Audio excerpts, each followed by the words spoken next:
Well, I can understand his accent because he's Australian and so am I, but it's just your mic's sounding really muffled, that's all. Alright, okay, we're live streaming. Let's get started. Still waiting for Millhouse, but he's always late, so we won't wait up. Let's do a recap of last session. You guys are in Chult, and you've made your way from Mabala to Orolunga. On the way there, you actually found a goblin village, Yelyark, and you met the queen of the goblin village, Queen Grabstab. She told you guys that she has a special amulet, a magic amulet, that she doesn't know the purpose of, but wants you guys to try and find out how to use it by heading back into the jungle, kind of sending you guys away from the River Tath. And as you guys were convening with the queen, Yazo conveniently managed to sleight of hand the necklace off of her neck. Armed with the necklace, you guys are able to identify it as a control amulet for a shield guardian named Vaughn. And you recall being told about such a shield guardian by Wakanga Otomo, the merchant prince in Port Nyanzaru. He said that he'd found some old journal but belonging to a wizard about this ancient relic that's somewhere in the jungle, though he's never been able to find it, and that he would reward you handsomely for it. You guys believe you know where Vaughn is. This hex here, it's a good 40 miles away. But you didn't want to spend the extra time to try and get there because it's kind of out of the way. It's going to add, you could potentially add a 10-day onto your journey. So instead, you tried to call upon the amulet's power and use it to have the shield guardian come towards you. And if it does come towards you, it should be traversing in a direct line. It will know the way to the amulet.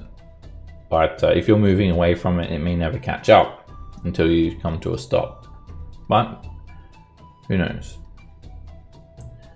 You guys continued on from Yelyark, and you came across the ancient ziggurat and the ruins of this once majestic city, which now is basically just a pile of ruin scattered throughout the dense jungle, Orolunga.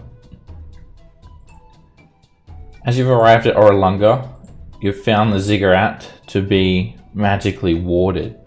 There's some sort of strange magic surrounding this ancient pyramid-esque structure. And it's not as simple as just climbing up the stairs. As you guys attempted to climb up the first flight of stairs, magical thorns sprouted out, covering your legs, slashing against them, preventing you from moving up. You tried various other techniques surrounding the premises, climbing up from different sides, but for some unexplained reason, when you tried to climb Orion, you simply slipped and fell. When you guys were utterly stumped, you came across a tiny little Chwinga. This tiny forest sprite that simply had an orchid in its hand. A pink and yellow orchid. Pink orchid in one hand, yellow in the other. And it managed to zoom straight up these thorny steps. Petra realized that this must be the key to traversing the first flight of steps, and she went looking for an orchid. For her, it literally seemed like she was gone for about 2 minutes searching for this orchid, but for everyone else, she was gone for an hour. And when you tried to look for her, you couldn't find her. Anyway, she's returned, and she has an orchid for everyone. You still see these steps riddled with thick vines and creepers, massive thorns jutting up from the ground. Alright, yeah, Turek, you were in the backup expedition. So you've just kind of caught up with everyone else, or you're off doing something by yourself. We didn't harm any goblins. Yeah, and we totally could have. You missed the goblin part. I'm so bad. We could have actually committed genocide. Yes. So now they want to kill us. I mean, they don't know it's us. She had it on herself. It's her fault. Yeah, you feel like if you come across those Batiri goblins again, they won't be too happy to see you. Either That's way. where we got Turek. Yeah. Alright, who's ready to talk to Onaga? Alright, so these first steps from ground level to the next layer of the ziggurat are 50 feet long. The map is abstracted. I just put it here so you guys have something to visualize. There's still a tangle of roots and vines and creepers covering the steps. And the Chwinga has basically disappeared behind the curvature of the next step up. It's no longer visible.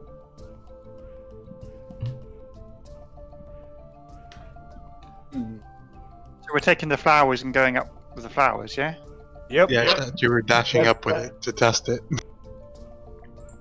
Oh yeah, we ended the session with someone running up. Alright, when you run up... With the flower. With the flower, the tulip, not the tulip, sorry. the orchid. You're able to easily navigate all of these vines and thorns, and when you step on them, they recede around you, creating a path just for you. And you can get all the way up to the second tier of the ziggurat. As you climb up the steps, there is a 10-foot wide landing that constitutes the next layer of the ziggurat. The steps are 33 feet long, and the next layer is 20 feet above you.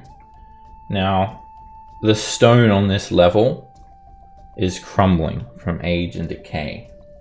You see the steps completely a jumble of moldy green and broken rock. They're barely even steps.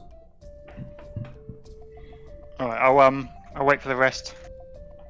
I will run up the steps as Yazo with the orchid. Yes. Give me a flower. Yeah. Petunia. Everyone has one of these purple orchids, and when you hold it, this very sturdy flower, the vines and creepers separate around you, creating a safe path for you to traverse.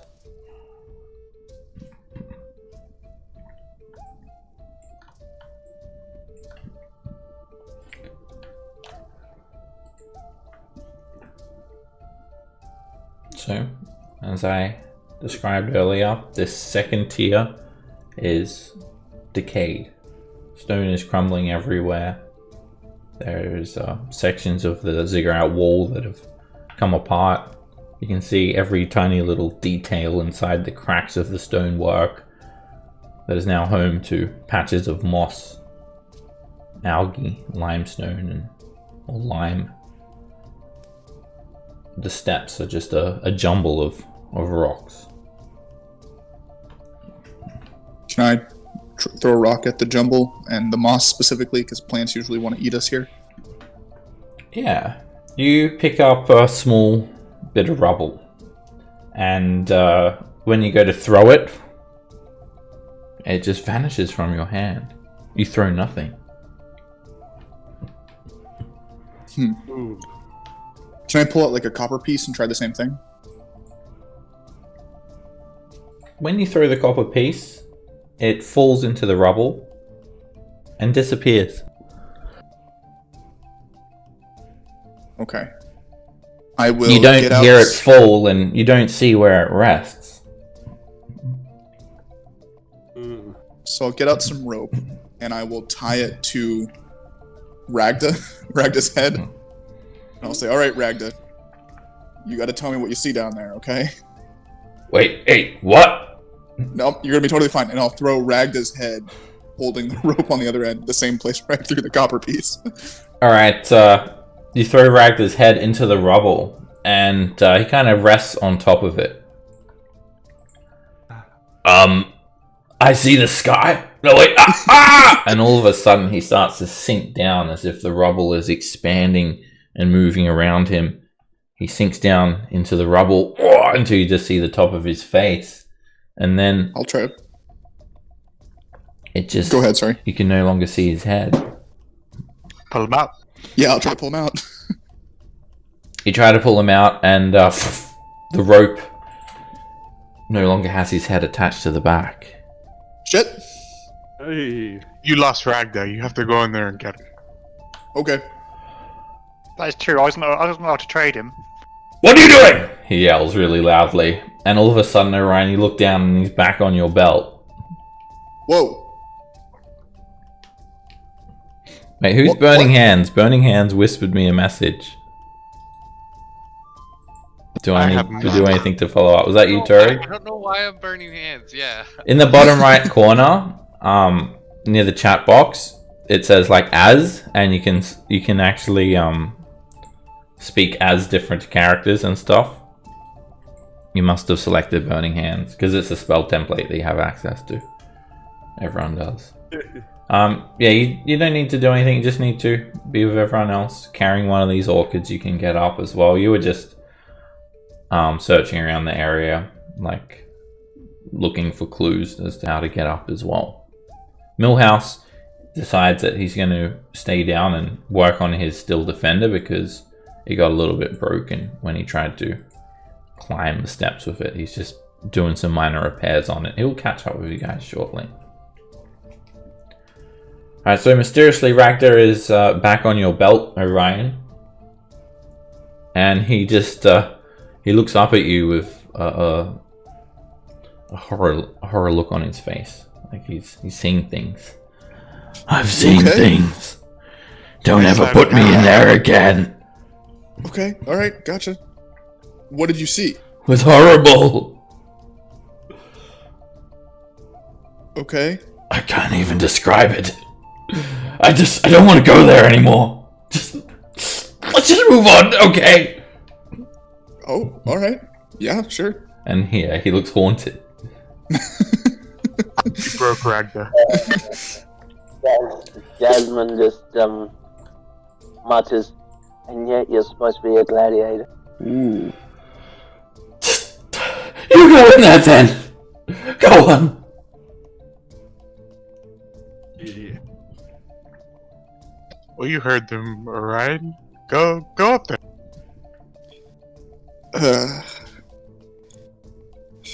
When Ragda and the coin like hit the pile, you said they were like sucked down like quicksand. Can you like describe how they were sucked down? He landed onto the jumble of rocks and he rested on top of it. And then he started to sink as if the rocks were expanding and increasing in number and moving all around him, shifting and grinding him down into the rocks until he was completely obscured from view. I wouldn't really call it quicksand. Gotcha. That sounds painful. How about instead of doing that, we try to find more flowers because that seemed to work last time. One of those little things. Yeah. Okay, so let's go around the building and see if we see flowers. Yep. Sounds good. Okay, you move around the second tier of the ancient ziggurat, Orolunga, and you can see a view of the surrounding jungle which enroaches the ziggurat from every angle. It's almost as if this ziggurat has survived the apocalypse of its city, as it's really the only structure left, surrounded by dense jungle all the way up to the very base. And you only see jungle plants, palms, and other exotic vines. No flowers. In fact, seeing an orchid in this environment is very unusual. Here's an interesting question. Are there any tracks from the other adventuring party that we ran into earlier? You can make a survival check. It'll take you a few minutes to look for tracks. It's been several days and it's been raining. Chances of finding tracks are minuscule. And you find no trace of anyone's passage, let alone those adventurers.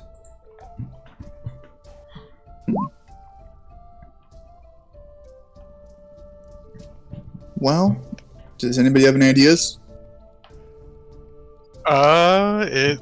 When did that little thing came out when you tried to climb up the stairs before?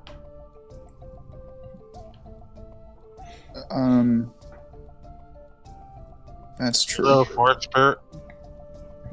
Only thing you could try. It looks painful. Was it painful, Ragda?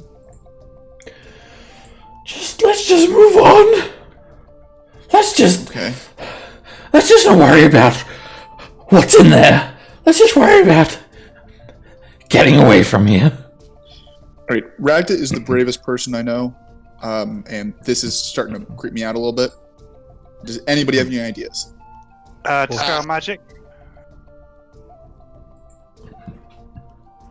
Yeah, but I do not have that. Okay. Alright. Go on then, Ryan, get in there. Yeah, right, here. Turek, hold Ragda for me. Maybe, maybe I'm throw just the wondering orchids on top. Yeah, They helped us get this far.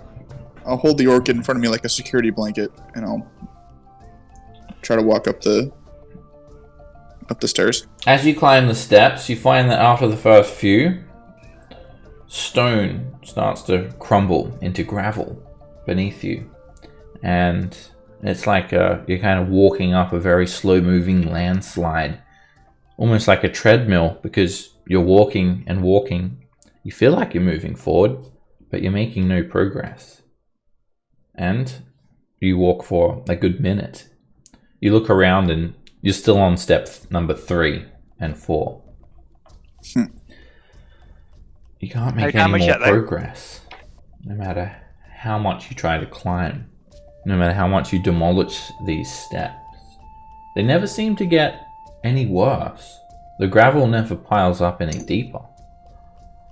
And it leaves you stumped as you look around to see Avon and Petra and Yazo and Turig and Jasmine and Ragda and Chwinga just watching you all. Watching you, Orion. To us, does it look like he's climbing normally, or? All of my normal companions watching me. You do realize, standing among everyone else, at the base of the steps, is a Chwinga. But its mask is not like a Triceratops head like the other one. This one resembles a chameleon's head. And it holds up an origin purple orchid in one hand, next to its mask. And a red parrot feather in the other. And the mask changes color. Purple, red, and orange. Like a chameleon's does. And it jumps up and down on the spot, then races up the steps with ease. Literally as light as a feather on the fragile stones. So what type of feather was it? It was a red parrot feather. Parrot feather. Okay. I will pretty much as I see that, I will start looking around for a parrot feather. Okay. You don't just see a parrot feather lying around. Or do you? I think I do. Alright. I'll be back in 2 minutes. Petra goes off, and Yazo, as you go to follow her around the corner, she disappears behind the corner of stone. You're right behind her. As you come around the corner and look down the next arm of the ziggurat, you see Petra. She's gone. She's completely vanished, defying all sort of logic and sense. It is a doppelganger. And she returns just 3 minutes later. But for you guys, it's only been 3 minutes. Petra, you feel like you went around and round the ziggurat for an hour. You did a full lap and you couldn't find your companions, and finally you found this red parrot feather. And when you return to the steps, you'll find everyone seemingly waiting here, as if only a few minutes has gone by. Okay, so where the hell are you? Where are you guys? I was looking for you for about a good hour before I found you. Right here. That'll be 3 minutes. Have you only got one feather? As you How look many- down, you have enough feathers for everyone, Petra. Although you only procured one. More seem to have appeared in your hands. So yeah, I grabbed enough for everybody, and I started looking around. I guess that's all that matters. Okay, Red so parrot feather, bright red. is that so I put one in Ragdar's hair. Am I gonna die? Oh well. That day is been and gone. Oh yeah, Yeah, that's right. Hey, what am I worried about? I'm already dead. So yeah, I give everybody a feather, and I see who's gonna try it first. Boop. Okay. Yeah. As Jasmine stands at the base, she follows what the Turinga did and makes her way up. Tringa had an orchid in one hand and the parrot feather in the other. You take the orchid in one hand, parrot feather in the other, and as you make your way up, you find that you walk on top of all the rubble, not even touching the surface of it. And you make your way up to the next level where you very abruptly stop. Oh yeah. Snakes. Oh, hello. The stairs here are in excellent condition, but there are hundreds of snakes, all different colors, different patterns on their slithery skin. They are covering this level entirely, particularly the steps. The steps are basically snakes. Snakes for steps. They're only 20 feet long and they only rise to 12 feet, where you can kind of see the obscured view of this sanctuary on top. However, although it is the middle of the day, when you try to look in this shrine or temple enclosed on the top, you kind of just see like a shadow, and you can't quite see inside, even though you should be able to with the sunlight. You're ever so close though, you feel like you can almost reach up and jump inside until a snake just seems to fall right next to your legs and slither up the steps to join its kin. It's very Conan the Barbarian, Orion. So I don't think you want to try to attempt to climb with snakes, maybe? Well, what do we know about Nagas? Do they like snakes? Maybe? Right, this is a Naga's house, so maybe attacking their snakes is a bad call. I can look it up. I looked through Bolo's guide to anything about. What if Turing becomes a snake? Alright, you pull out Volo's guide to monsters and Naga's not in there. You must have got the wrong edition. Must be in the Damn. monster manual. Alright. Hey, I've got an idea. Why don't we just grab Millhouse and push him up the steps? He doesn't seem to be afraid. Well, that is the right When you idea. look down to see Millhouse, you can't see him. He's gone. He's vanished. Huh. Well, what would Jasmine know with a nature check of the Nagas or snakes in general? Well, for lore about a Naga, it would be an Arcana check. For lore about snakes, Okay. it would be a nature check. Well, Yes, Snakes are definitely poisonous. I can read. do the snakes look like they're attempting towards us, or they're just staying in that one square? They are not outwardly aggressive towards you guys. They're mainly covering the steps.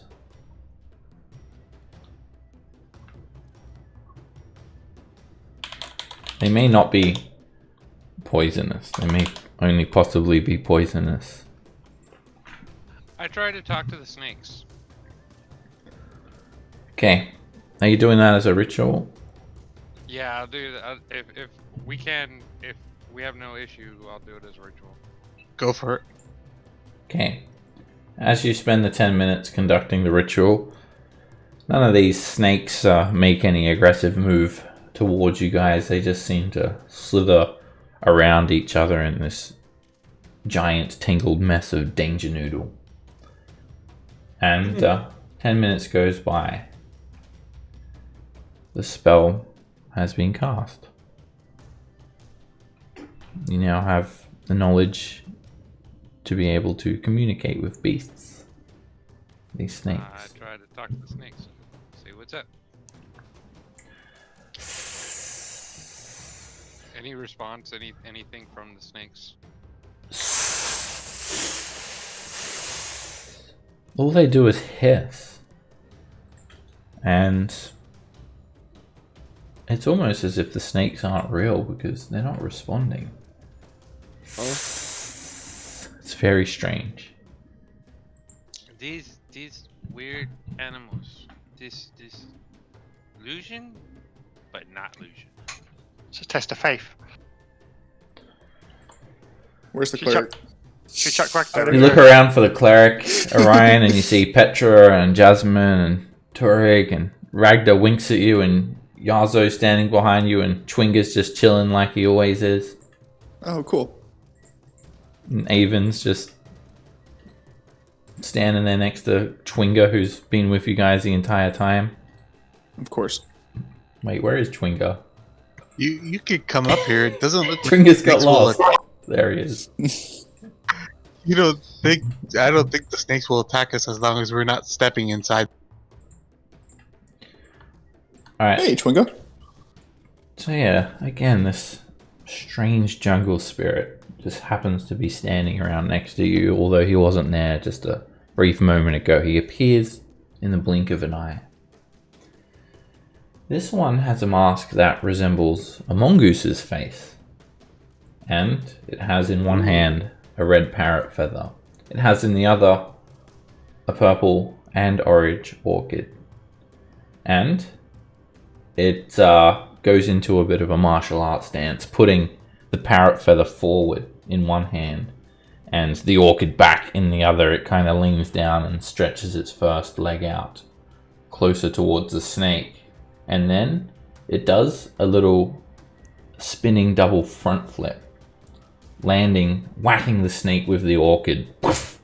The snake gets angry. They become aggressive. There's cobras in there. They start to rise up, their frills spanning outwards, getting ready to strike.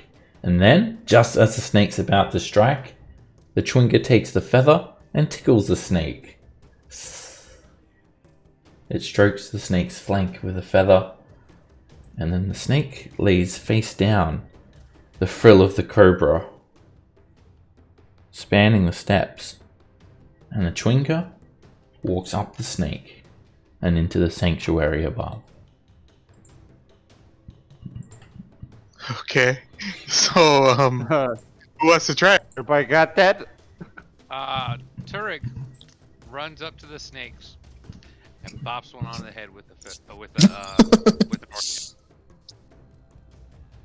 Then he tickles it with a feather and swallows it. Tries to swallow it. Wait, what? Tries to swallow it. Wait, I'm sorry. That must be like my knowledge of it. You're swallowing it? No. I'm I'm sorry. You make it go up it. I misheard what was said. Alright, the snakes attack you. They try to bite you. You should have followed it. Tickle it. But they miss. You got to tickle it. I Under Yeah, the you chin. can tickle it with the I feather. did tickle it. When you try to eat the snake, it bites you. It tries to bite you on the face and you jump back. And the snakes have become aggressive again. I back away. Things don't usually like to get eaten. Oh well. Jasmine again does the same what the Chewinga did. First bop it with the orchid, then tickle it with the feather, and then walks up it when it lays down. Okay. You smack one of the snakes over the face of the orchid. The snakes start to hiss. They become aggressive. They rise up, ready to strike.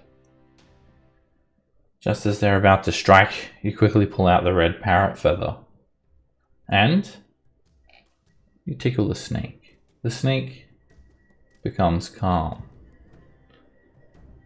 It starts to lay down on the steps. You step on the snake's head and start to climb it.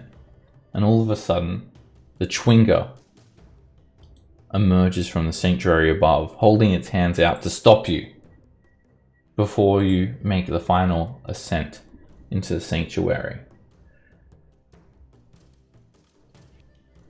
It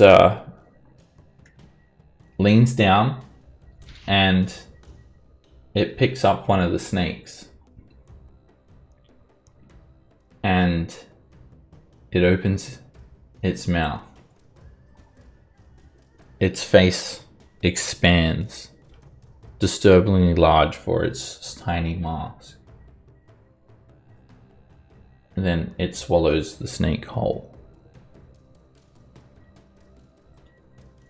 The Chewinga then falls flat on the ground and starts to curve its body side to side, waving its body on the final step like a snake before slithering inside the sanctuary.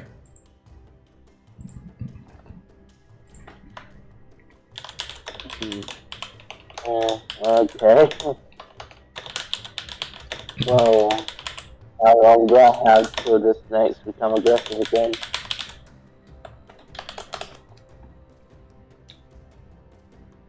What was that, sorry? I said, how long do I have before the snakes become aggressive again? Well, you don't know. The snakes at the moment are placid. Okay, I pick one up and I swallow one. You made a placid snake.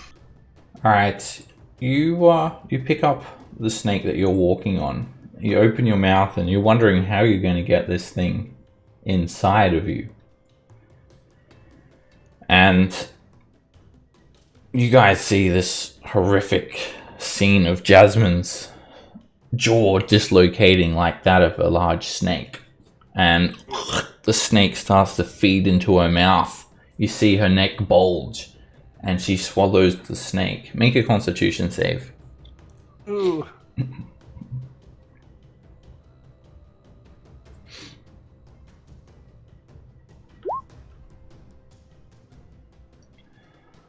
You feel this incredibly sharp pain shoot through your system.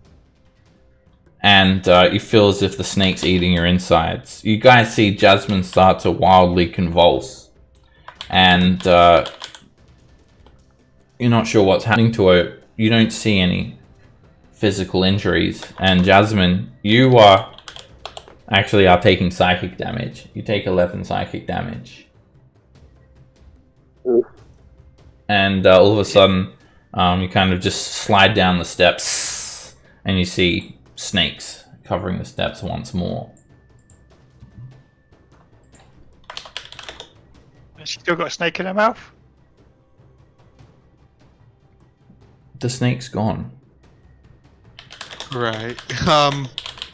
I am going to help Jasmine up and say, are you okay? Yeah, just weird. Yeah. Why is everybody eating the snakes? I guess you have to eat the snake at the end? All right, I'll give it a run through. I will follow Chewinga by bopping an enraged snake with an orchid, then tickling it with a feather, walking up to it till it's almost the end, and then eating the snake. The same thing happens. The snake becomes aggressive, then docile, and then you walk up it. And as you get to the final step, you pick that same snake up. The same thing happens where you dislocate your own jaw. Although you don't really experience it this way, Orion, everyone just sees this horrific sign, and the snake goes in your mouth. And you need to make a Constitution save. Whoops. After swallowing the snake, you guys see Orion lay flat on the steps and start to curve his body in wave-like formations and slither straight up into the sanctuary. Whereas Orion, you simply just feel like you're walking up. And you take one step inside and Orion is now gone. He vanishes from view. Right, so I will try it next then. I will go ahead and bop the snakes with the orchid, and then as they enrage, tickle it with the... Same thing happens. It's exactly the same process for you. And when you swallow the snake, you need to make a Constitution saving throw. You easily deal with the snake, and you just experience yourself basically putting the snake in your mouth. You swallow it harmlessly and step through into the sanctuary, whereas everyone sees this horrific scene of you dislocating your jaw and slithering up the final step like a snake. How did it taste is the question. She's done it before. No taste. And you don't feel like it's in your stomach. You start to question whether you actually ate it or not. Okay. Up the scales and guide myself and follow a snake. Okay. Do you do the same thing, Avon? And when you swallow the snake, you need to make a Constitution saving throw.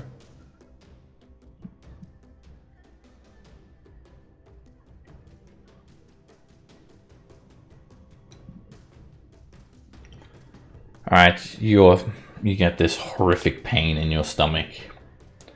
And you guys see Avon, or Turig and Yazo, and Jasmine see Avon just start to kind of grab his neck and his stomach, and he kills over in a fit of pain. And Avon, you take 16 points of psychic damage. Ooh.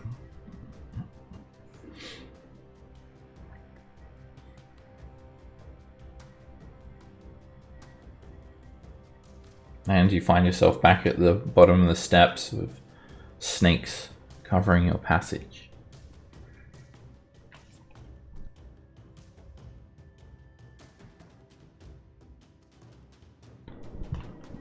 Is everyone else just staying outside? No, I'll come in next. Now it says poisonous snakes on the ticket here, but there's... They do look like poisonous snakes. You know your character can't see those names, right? But I'd know what a poisonous snake looks like. Yeah. So a Constitution save. They could be poisonous. They most likely are. Alright, when you swallow the snake, you're fine, Yazu. You slither on up into the sanctuary above. Take 2, I guess. Where's everyone else? I don't know, what's taking you guys so long? I do the thing. Alright, Turig, you swallow a snake, make a Constitution saving throw. This time, the snakes don't bite you.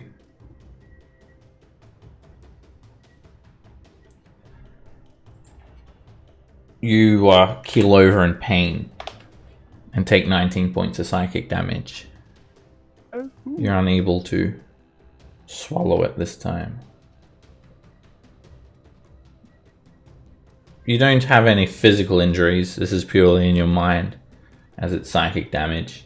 There's no actual snake eating your innards or anything like that, biting your esophagus. But in your mind, it very much feels that way. For Orion, Yazo, and Petra, no time has passed as well. So they're just going to be waiting until you guys either leave the ziggurat or progress up to the final step. I'll attempt it again. Okay. You try again, Jasmine, and you feel it's just a little bit harder this time. When you try to swallow the snake, it's almost as if the snake is just a little bit bigger. And you need to make another Constitution save.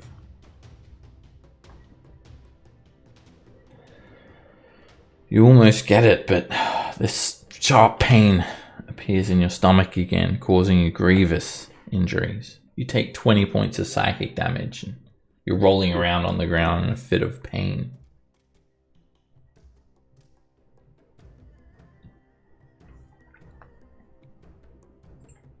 I would go again as well.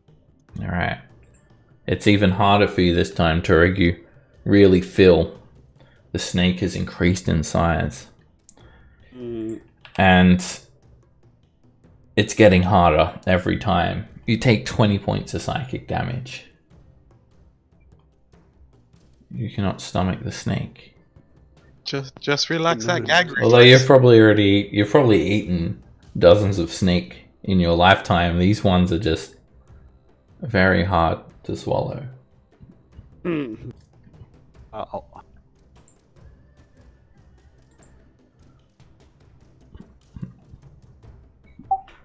Third time's the charm, as they say.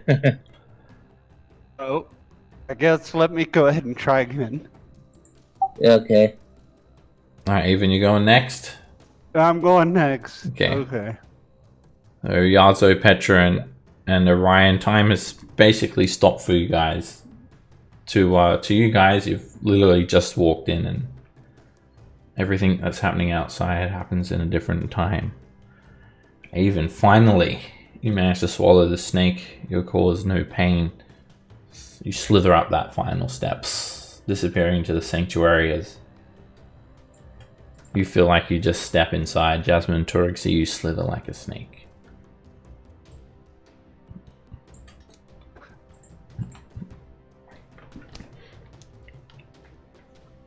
Well, I can't heal myself up anymore because I extended all my spell slots. So it's all or nothing. Yeah, you just watch the cleric disappear into the sanctuary above. Oops. Sorry, I should have been last. Jasmine, the snakes render you unconscious. You're on the ground. Foam's coming out of your mouth. Your legs are kicking and you're spasming everywhere. Turig comes over and casts Cure Wounds on Jasmine, I presume? Yes. Okay. Hello, Turek. Hi. Alright, I try to eat a snake again. Alright, Jasmine, you open your eyes. Turig has administered you some healing. Turig, you complete the ritual again. You smack a snake, you tickle a snake, and then you try to eat a snake. Make a Constitution save. The snake's even heftier this time. But you manage to stomach it. And you slither on up into the sanctuary above. Well, they're all waiting on me now.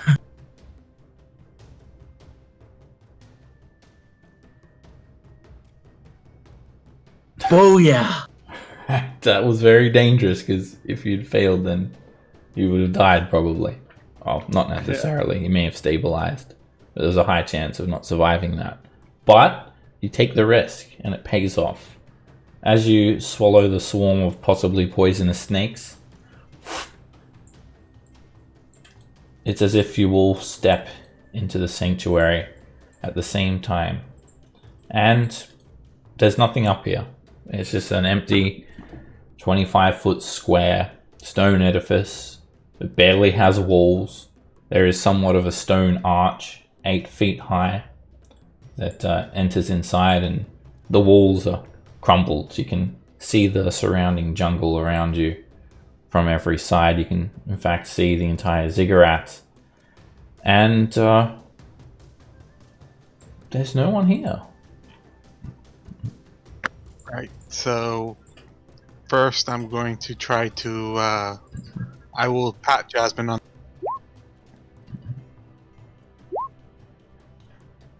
She heals 18.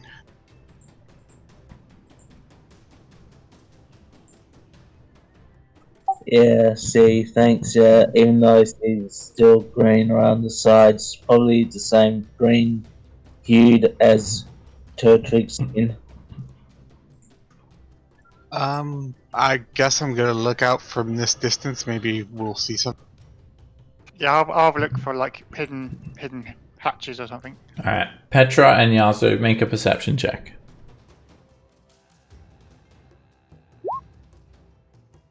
Woo! Alright, you guys both look around, and it's just an open, barren, dusty, empty room. But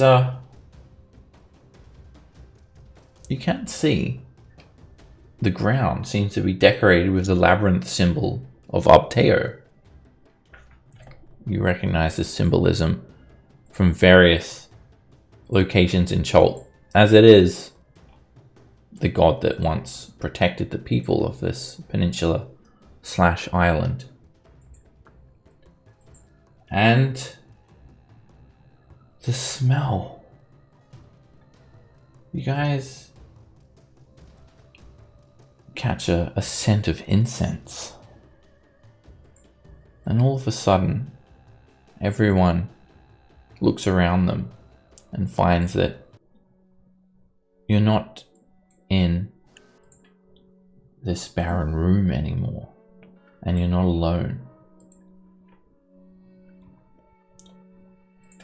It's a decorated room with hanging lamps illuminating it.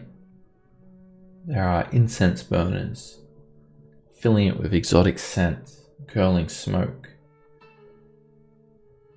There is velvet on the walls, cushions made of silk, reed mats covering the floor, oil burners. There is other decorations, medicine wheels, pots of blooming flowers lining the walls, singing birds flittering from plant to plant, flying in and out of unseen windows. And Yazo, you step back as seemingly curling up from nowhere is an immense snake with iridescent scales resting on a heap of cushions opposite the doorway. It rises slowly to a height of 5 feet, and it stares directly into what seems like all of your eyes as it moves from side to side. Its face is remarkably human-like, and its tongue flicks before it speaks. I am Sajanabaza. What do you seek in this ancient place? Speak truly, for I hear your hearts. And not only is there this snake with a human-like face, there is another creature. He looks like a dragonborn, but not quite. He is a strange-looking dragonborn more like a lizard. And he wears a breastplate. He's not really dressed for the jungle so much. He has a majestic looking longsword that he has set into the ground, holding it by the hilt as he bows on one knee. And he's just kind of looked up to catch a glimpse of you all. And this other strong scent cuts through the smell of exotic incense. It's a smell of brimstone, and it seems to be coming off of this dragonborn. But he doesn't say anything. Saja hisses, and it almost kind of smiles as its eyes twinkle. Speak! What do you seek in this ancient place?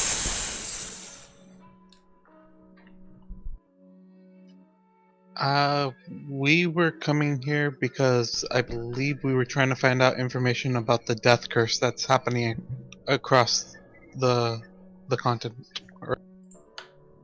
The world. Now, when you say that, there's a different scent, and it seems to be coming off this dragonborn. This is a strong scent of honeysuckle, and the smell of brimstone. It's dissipated now, but he still doesn't speak.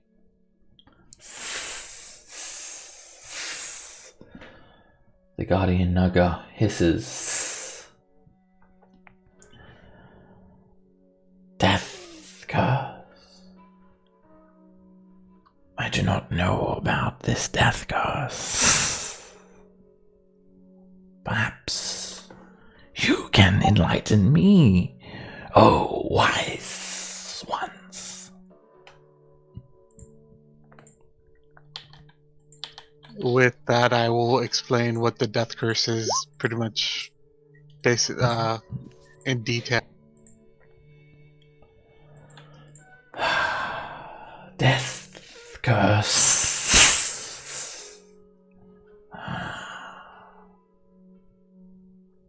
I know something similar, but I do not know that is a death curse. There are various omens that fit the description you gave me. And these omens are tied to Omu.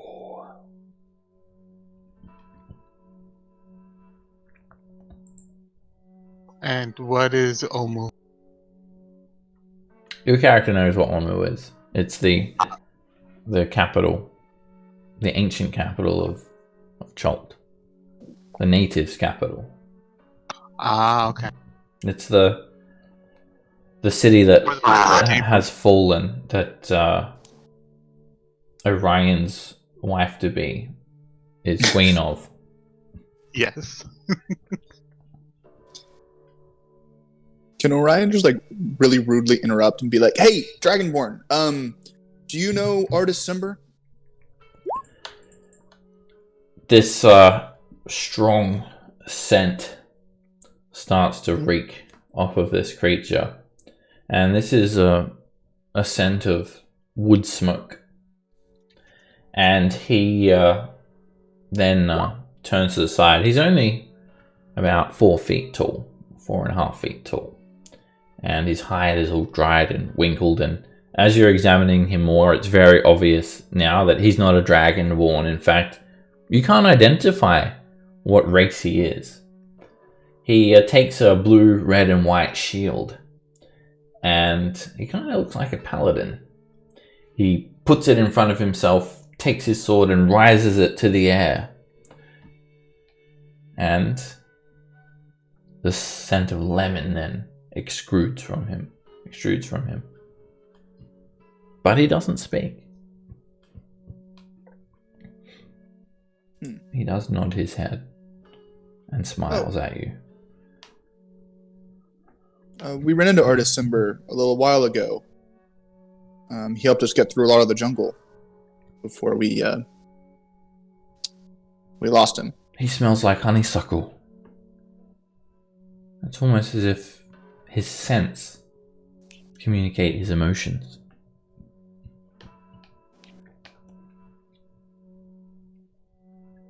So, what can you tell us about the...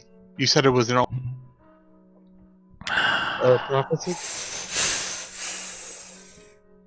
Omu has fallen. It is sunken below ground, filled with the lava of evil.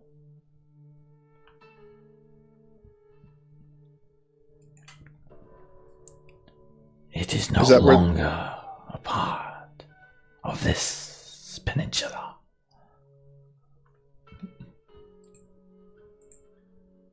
Do you, if it's no longer part of this peninsula, do you know how we get to it? If you must cross the sea. Look to the peak of flames and the valley of Lost Honor, where west meets east. There is north and there is south. South is where you must go, beyond the ocean, where lava spews and obsidian is ground.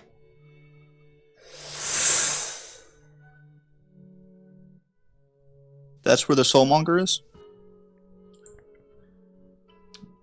I do not know of a Soulmonger, but the tale you speak is similar to the omens of Omu.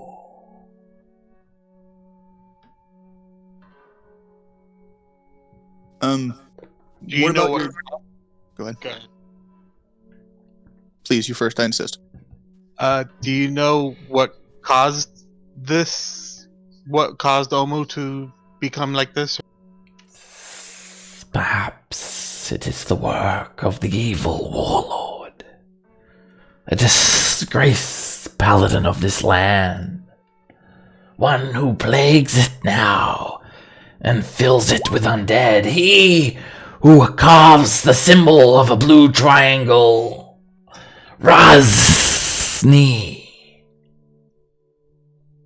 He shall be killed. He shall be punished for his atrocities.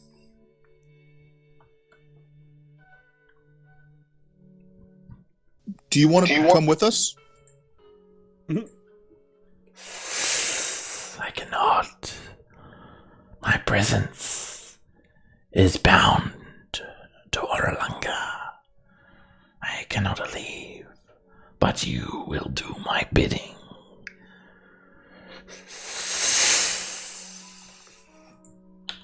Is your bidding to stop the death curse? You will slay Razni for his crimes.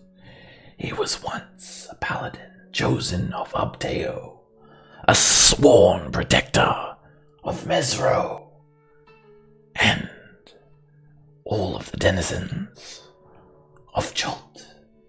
He betrayed his oath, and he was banished from Mesro. He became a warlord, vengeful with hatred. He attempted to conquer the city with an undead army, but he was defeated.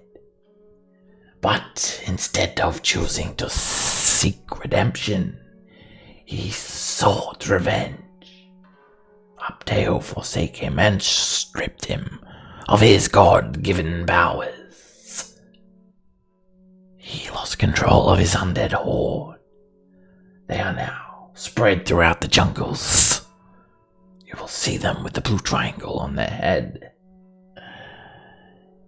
But now he has changed. A ritual.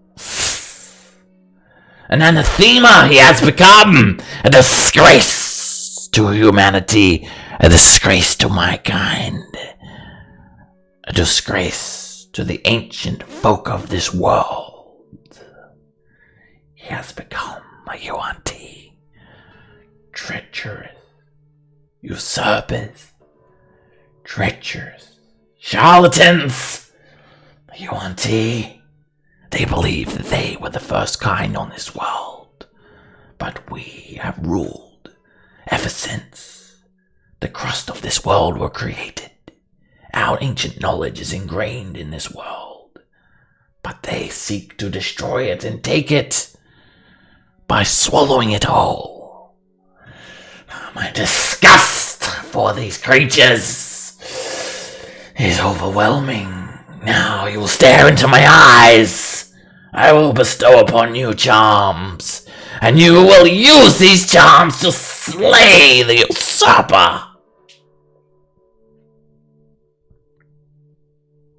He lies in Ormu. There you'll find your death curse. Jasmine quickly nods her head and just stares a gaze at the Naga.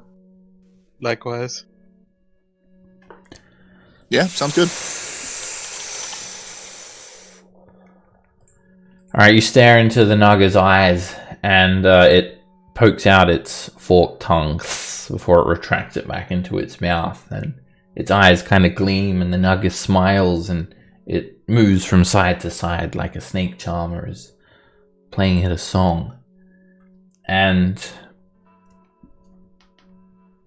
Jasmine, you gain a charm of feather falling. It gives you the benefits of a ring of feather falling. You will have this charm for 10 days. So, you basically get a ring of feather falling for 10 days. Probably the most important item in this entire campaign. One that can defy gravity. The biggest killer in this campaign.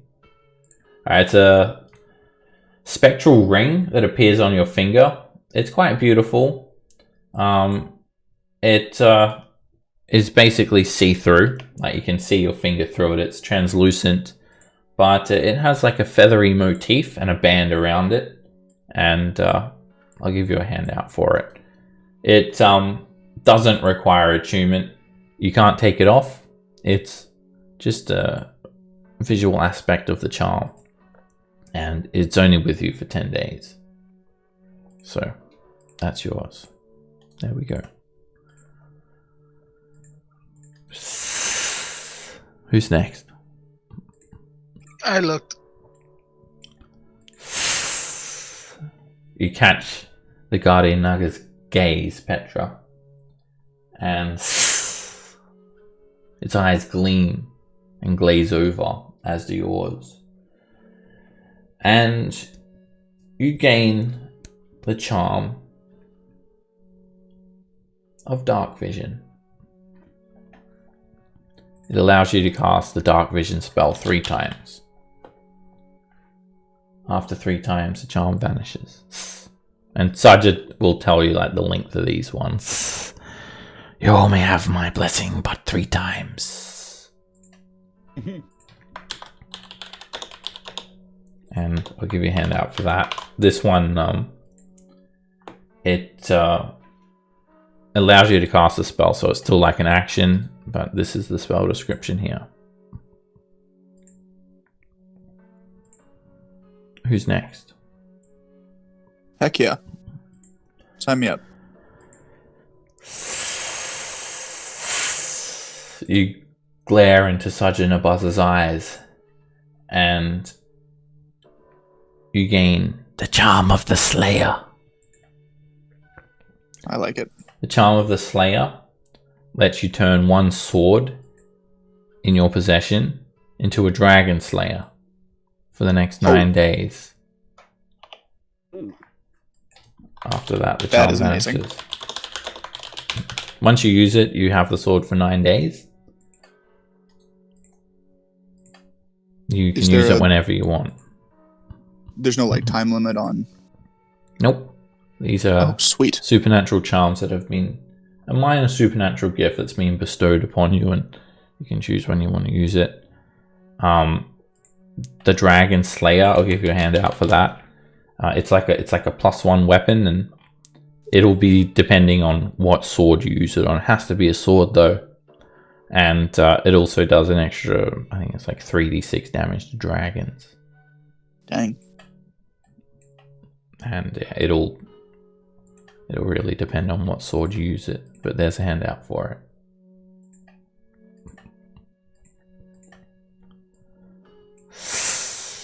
Who's next? Me. Avon.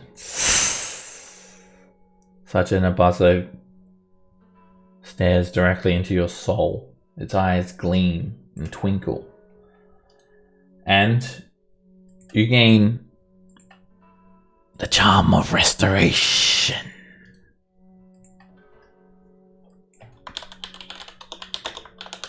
Alright, this charm has 6 charges. You can use 4 charges for greater restoration and 2 charges for lesser restoration. You can use lesser restoration 3 times, or greater and lesser once each, basically.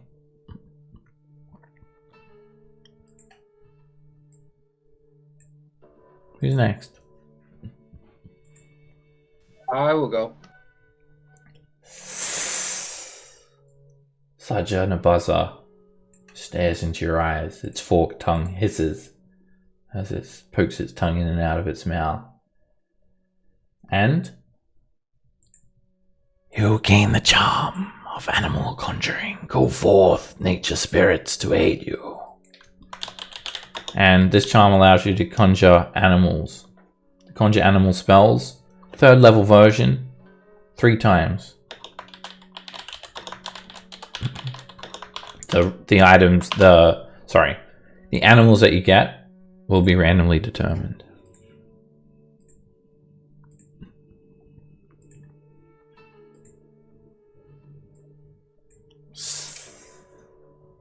Use these charms to slay Razni, for he resides in Omu. I am sure he is responsible for the death curse that you speak. Who's next? Okay. Yazo, you stare into Sajana Boss's eyes, and you gain the charm of vitality. It allows you to give yourself the benefit of a potion of vitality as an action. Okay. Potion of vitality. I'll give you a handout for it. Oh, this is the one that's not in the compendium. But it's pretty good. It removes like disease and exhaustion, poison, and you regain the maximum number of hit points from hit die that you spend.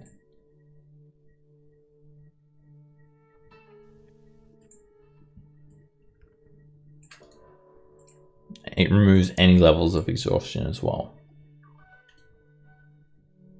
Okay. Who's next? Wow.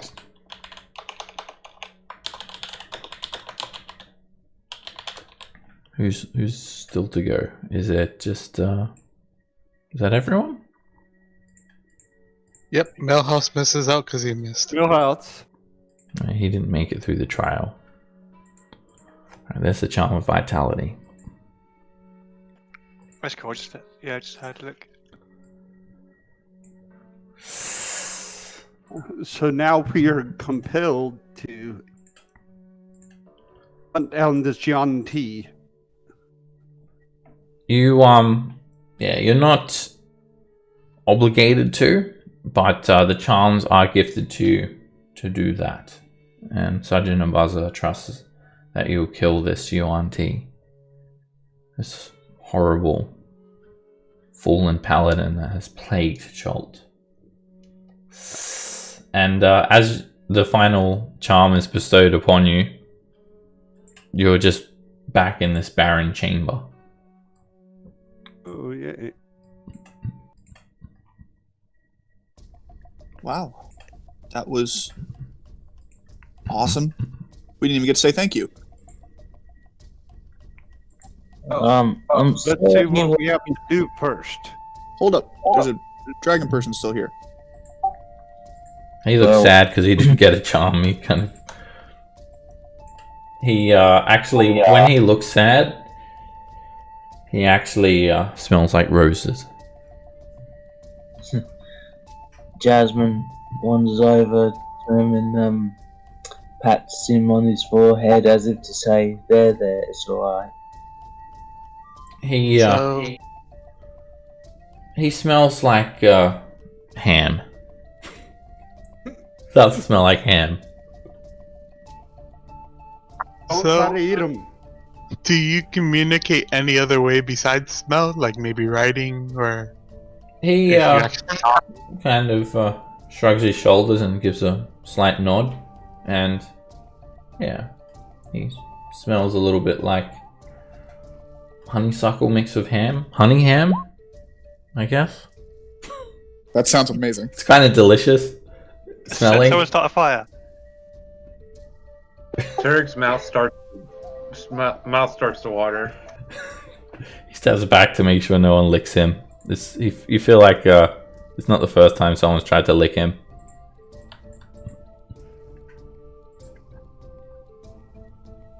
But then he gives off scent of smoked wood. So does anybody have pen and paper? Do we have any Jasmine. idea what this thing is? You can take a look at the map first. So you pull out the map while you're atop this ziggurat. You're about 100 feet up and you can kind of see the surrounding jungle, but you're not really above the canopy. So you can't see any hexes around here, basically. But when you refer to what Saja Nabaza said, you look for the Valley of Lost Honor and the Peaks of Flame. Valley of Lost Honor, Peaks of Flame. Now, Saja Nabaza said, where east meets west, there is north and south. South is where you must go. So, south from here. And then I'll let you guys figure out the rest. South from I'll sort of close with my ping. Well, think Well, about he said- everything. But He said it was an island, right? he said he was no longer a part of Cholt, where lava spews from volcanoes. So I'm thinking it's like around here. Because it's no longer a part of Chult. Well, there is a volcano, and that is south. Shall we make a few miles towards the construct that you believe you may have contacted before Oof. heading south? I don't know. You guys are looking at the map, and your characters are probably getting a little bit concerned about the distance. It's 370 miles away to that little island. Yeah. So that's where you guys think Omo is? Either that or on another plane. But it's the best guess we got. What she said, or the Naga said, to cross the sea, right? Like, geographically, this is still part of Cholt. Cholt would also include the islands around it, right? Would it? I don't know. Orion's not a scholar. Lantern's not a part of Cholt. These islands aren't a part of Cholt. Okay. And these ancient creatures, they And I they guess probably don't use the same sort of warrior. terminology that you guys do in terms of geographical locations. These creatures are like the first creatures that existed in this world. Well, there's debate about that, whether it's them or the UNT. Yeah, they might consider these 2 squares here like a C. That is a rough distance. Ugh. It'd be easier to go back to Port Nyanzaro, the way we came. The Dragonborn points to this. I guess we could canoe there, but A, we don't have canoes, and B, we are really bad at finding our way with canoes. Well, it's a bay. Oh. Yeah, there's a town there, no? Or a mining town? There's That's a what mine that is. there. If there's a mine there, there's a good chance that, and there's an inlet or there's a bay. I mean, there's a good chance that there were ships used to transport the whatever was mined here, whether it be copper or whatnot. But I mean, if it's a bay, then that's where ships dock. Yeah, just by what you're saying at the start, that it'll take 10 days to go back to the Vaughan statue, and just measuring from where we are to Jalka Bay, that'll be also roughly 10 days as well, so really we're in a bit of a pinch.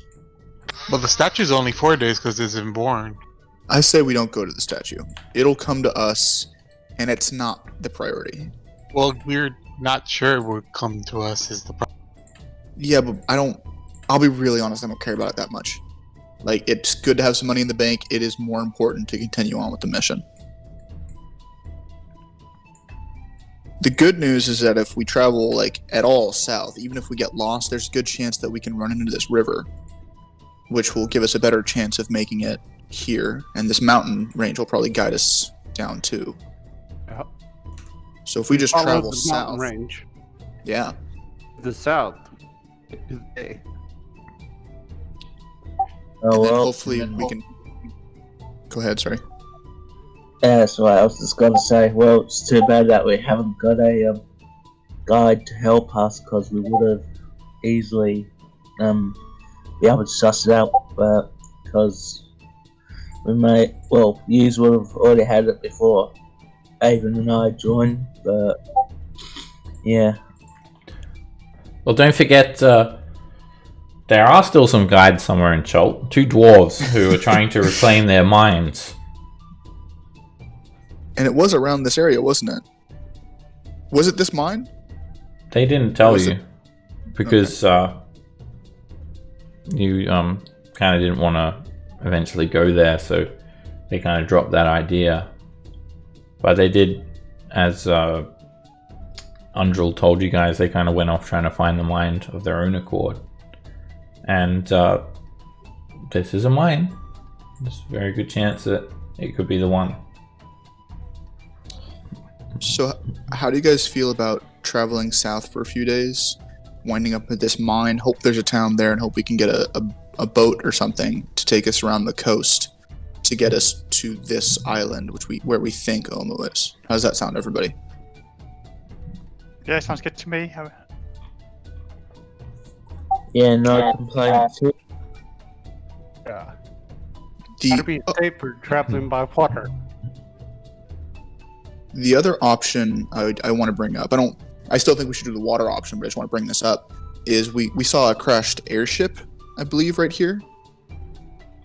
If we believe in our ability to fix an airship, that'll make like travel over Chult super easy. Yeah, I have nothing to fix an airship. I mean, yeah. No one's Hey, proficient no, in airship fixer tools. Well, I mean, if we need to, like, get to places or get something that's high up, I could fly up, but then it'll be a minute, and I can only do that once a day or per long rest, so yeah. Man, if only we had an artificer here. Maybe we could ask him about how confident he is about fixing airships. Oh, it's a shame that he died trying to get up to Orolunga. Damn. Yeah.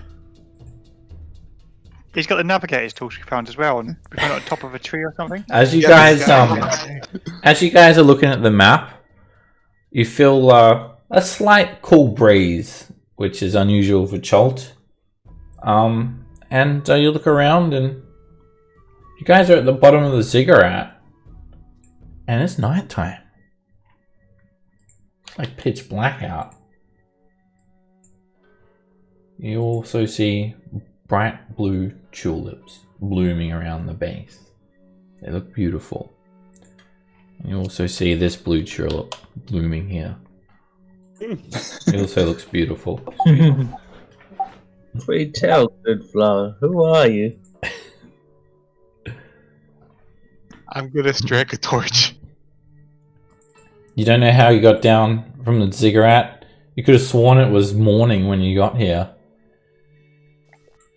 And all of a sudden, it's nighttime and you're at the base of the ziggurat. How much time has gone by? In Millhouse, how long have we been gone? About an hour and a half. A whole day.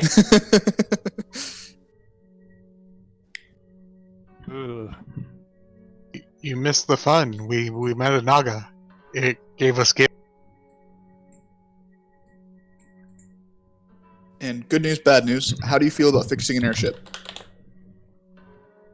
What is up with you and wanting to go in the sky? Hasn't that proved fatal for us already? I don't know. Flying is fun. At the proper tools and supplies, the chances are pretty low. All right. And Well, you can see the condition of said airship first as well. Oh, the balloon of the airship was scattered atop the jungle canopy. You'd estimate, Millhouse, that even if you had the tools and equipment, it would probably take you about, I don't know, 2 months to fix. That would be out of the question.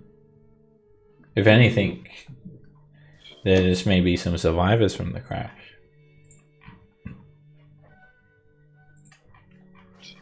well, if that's out of the question, then we have a plan, I guess. South towards the bay, Yeah, let's head or towards the north towards the construct.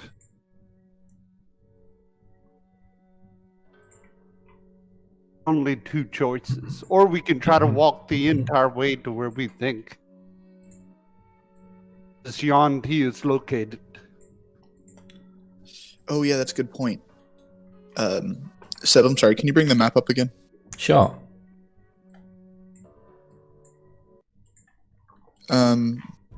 She said that it was here, or the Naga. Did we get a gender on the Naga, by the way? I don't have genders. Okay, She said it was where the right here, the west Peaks of Flame. meets the west. It was south of that. Yes. So, wait, say that again. Didn't she say it was where the east meets south of where the east meets the west? It's the west, that means the east. That's where you'll find Omu, or placing about. Then where did she say was the fallen paladin? In the Peaks of Flame? Omu. Oh, in Omu. Well, that's Yes. hey, how convenient. The Naga believes that Razni is responsible for the death curse. And he resides in Omu. And that is where omens are tied to of similar apocalyptic events that have been foretold. These are like, ancient events that have been ingrained in the history of Omu, like omens. Well, Millhouse, the good news is that we know a general location of Omu and how to get there. The bad news is that we're not only tracking down a lich, but we're also trying to track down and kill a fallen paladin who was once in control of a now scattered undead army. and is a Yanti. And is a 1T monstrosity. Who wants to camp for the night?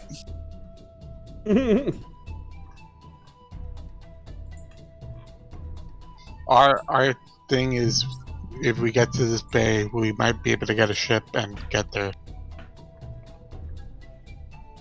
And the longer we stay in this general area, more likely the chance of meeting up with your goblin friends.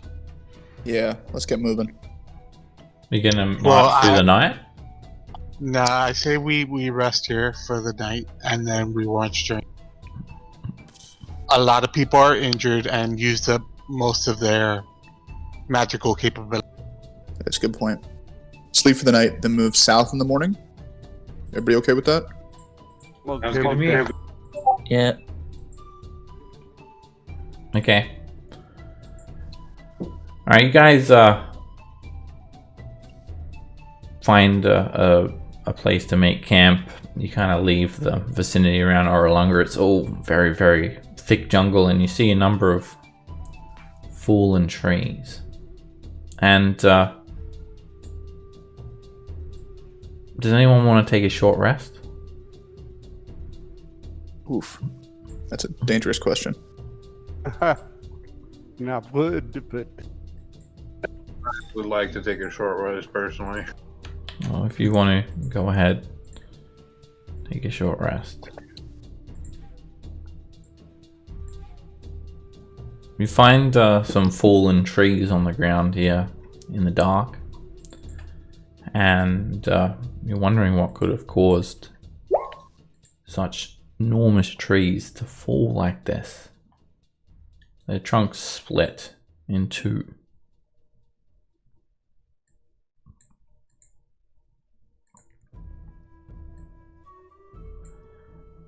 As you guys are just trekking to find a suitable place to camp, you hear something.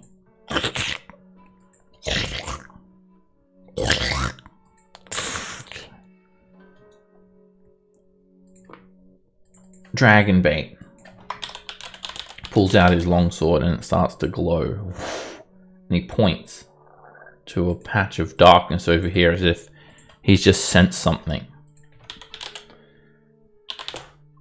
And it's a T-Rex. But it's dead. Here's dragon bait, by the way. You presume that this must be Artis Simba's lost friend. Yeah, what would Dragonbait smell as if he sensed danger? He smells like ham. And Of course. there are creatures feasting on the T-Rex's corpse. Zombies.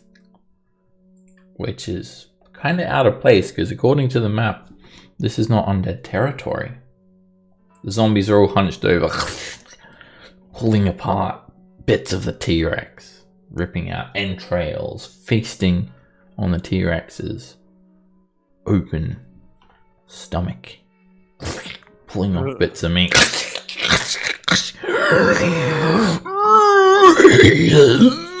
One of them lets out this immense groan and turns to face you.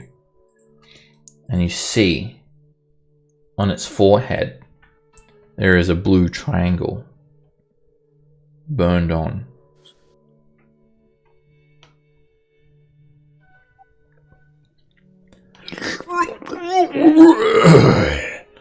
The zombies stop eating and they slowly stand up and turn around, and their heads kind of kink to the side and they start dragging their legs as they slowly start moving towards you all. And we'll roll initiative. Oh boy. Dragonbait kind of interposes himself and jumps out in front as well. He kind of puts himself there. And let me get all these zombies in the turn order. They're very slow moving, the zombies. Orion, you're up first. Well, I resent the fact that somebody felt the need to interpose themselves between me and danger. So I'll rage and run forward. I'll grow my claws, and I will make 3 attacks on the zombie.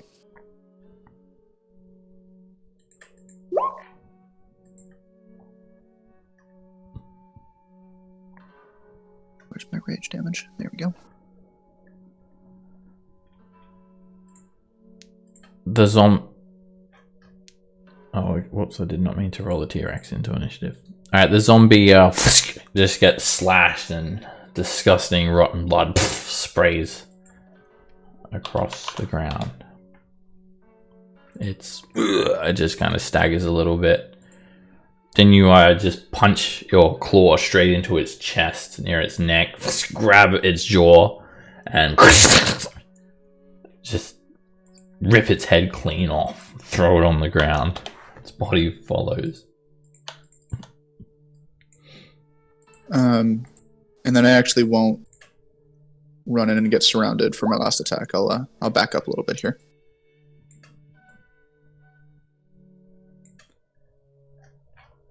Yazo.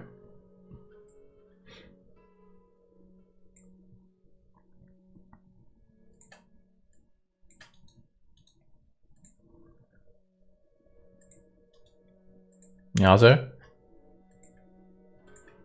I did see back a bit. He had to do something real quick. Oh, okay. Alright, well, he's looking for camp then.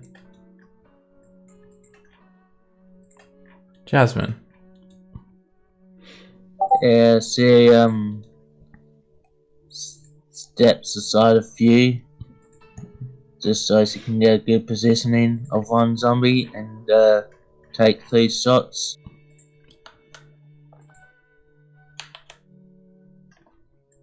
Which one?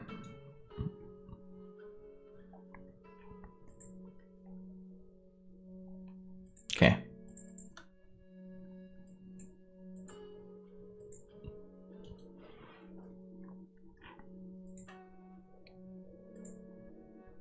That hits.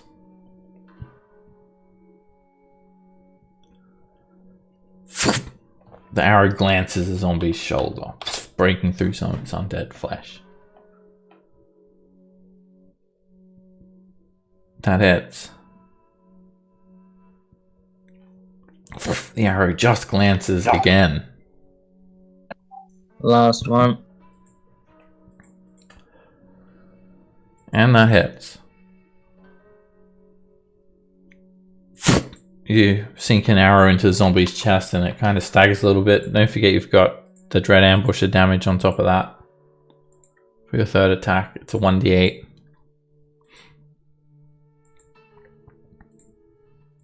The zombie staggers and moans. It's looking pretty hurt. Whoops, not that hurt, but pretty hurt.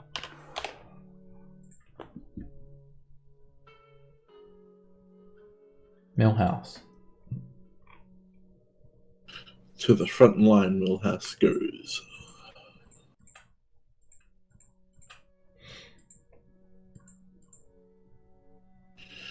Firebolt on that one.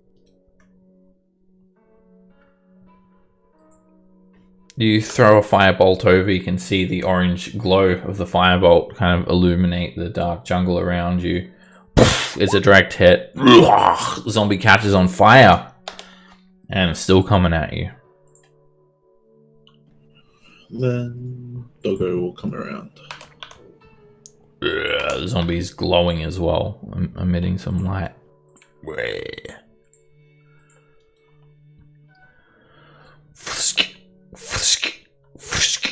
The zombie mindlessly moves towards the steel defender and just tries to slam into it, kind of flailing its arm. Bounces straight off the steel defender's metallic hide. Ethan. Okay. This.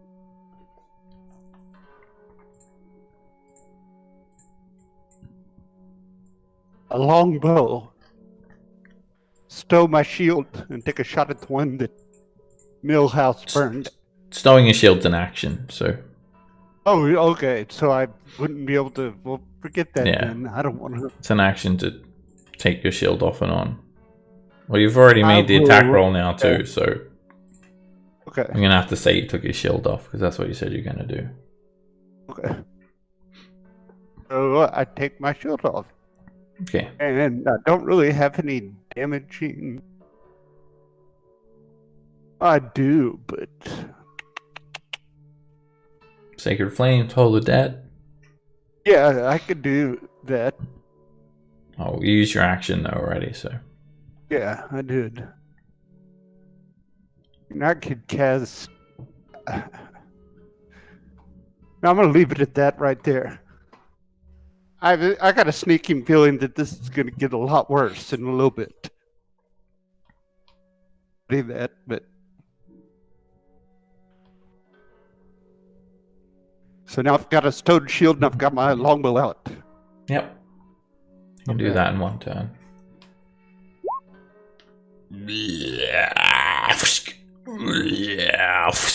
The zombie moves straight towards the steel defender and does a double arm slap. Miss.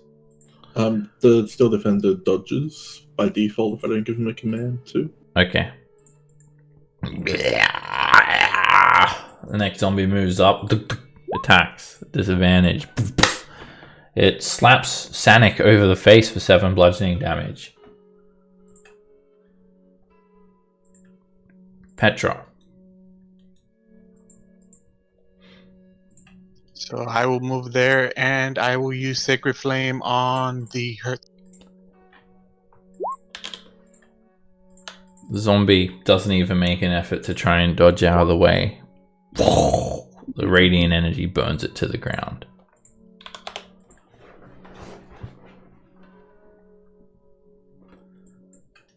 Another zombie saunters up and just moves up to the closest thing and starts to slap it.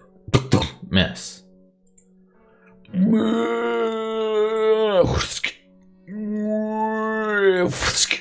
Dragging its legs through the ground, it saunters up and double slaps Sanic in the face for 6 bludgeoning damage. Turek. Turek transforms into Deinonychus. Okay. Kind of sink down onto the ground. Tail sprouts out, head pushes forward. Bam. Rushes up here and bites.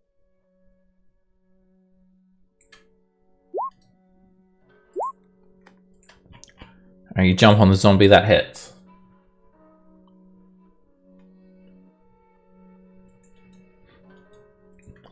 You rip out a chunk of its flesh for 5 damage. Claw at it. Hit. These things are incredibly slow, they don't wear armor. As you're kind of falling down from that bite, you're just ripping your claws through it. The second claw actually misses though, and you kind of just jump back on the ground. And that's my turn. It's not Dragonbait's turn. Something happens to the T-Rex.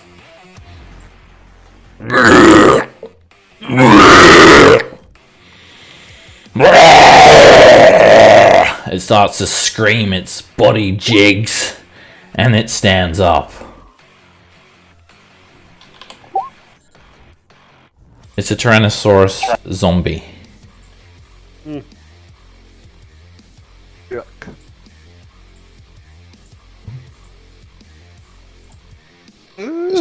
So I know we're screwed, but that may be the coolest thing that's ever happened in D&D. It opens its mouth. And it's got zombies inside its mouth. It lets out a shriek, which shakes the tops of the jungle canopy. It plants one of its enormous stats forward, and it shakes the ground. It lets out this demonic groan, and it snaps its bottom jaw to the side, dislocating it, creating a wide opening. And it spews out a zombie onto the ground.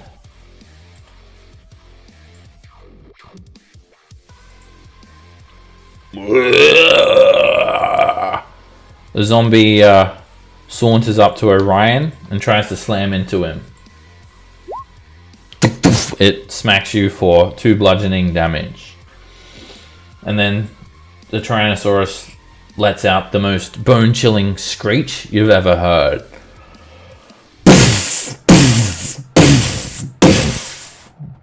It steps over, almost squashing a zombie in underneath one of its enormous legs. It snaps its head back and straight down onto the Still Defender. And... oh, I whispered that. And I'll re-roll it. It was a crit, actually. A double crit it rolled. Yeah, huh? It was a crit, Seb, huh? It was, but I'll re-roll it. It's still gonna hit anyway. Wait, why is that messed up? What's going on here? That's weird. Why doesn't it let me make the attack? Let me just see what's going on here. So I'm just gonna roll it again just so I can see if it's gonna make the attack. There we go. Alright, this is the damage. 25 hits the Still Defender. And the Still Defender is instantly destroyed. 23 piercing damage. It snaps its head down, bites onto the Still Defender, and it just flicks it and sends it flying 30 feet off to the side. It then spins around and it tries to hit Millhouse with its tail, spinning its body rapidly. And the tail's doing that as well. Alright, you cast Shield and you will reflect that tail. Let me just fix it up. There's something messed up with its attack rolls. Alright, the tail bounces off you. The T-Rex screams and steps here. Dragonbait already has his colorful shield out. He holds up his long sword and it explodes with magical energy. Not only that, standing next to Dragonbait, you guys feel this aura emanating from him.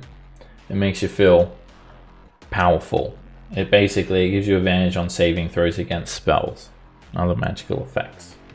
He steps forward, he comes straight up to the T-Rex zombie, and he slashes his Holy Avenger into it. Oh. Radiant energy explodes out of the blade as he swings. And he cuts a swathe through it. He slices again. More radiant energy churns out of his blade. But despite these powerful radiant attacks, the T-Rex zombie just barely notices it. Dragonbait smells like piss now. But it's because he actually peed his pants.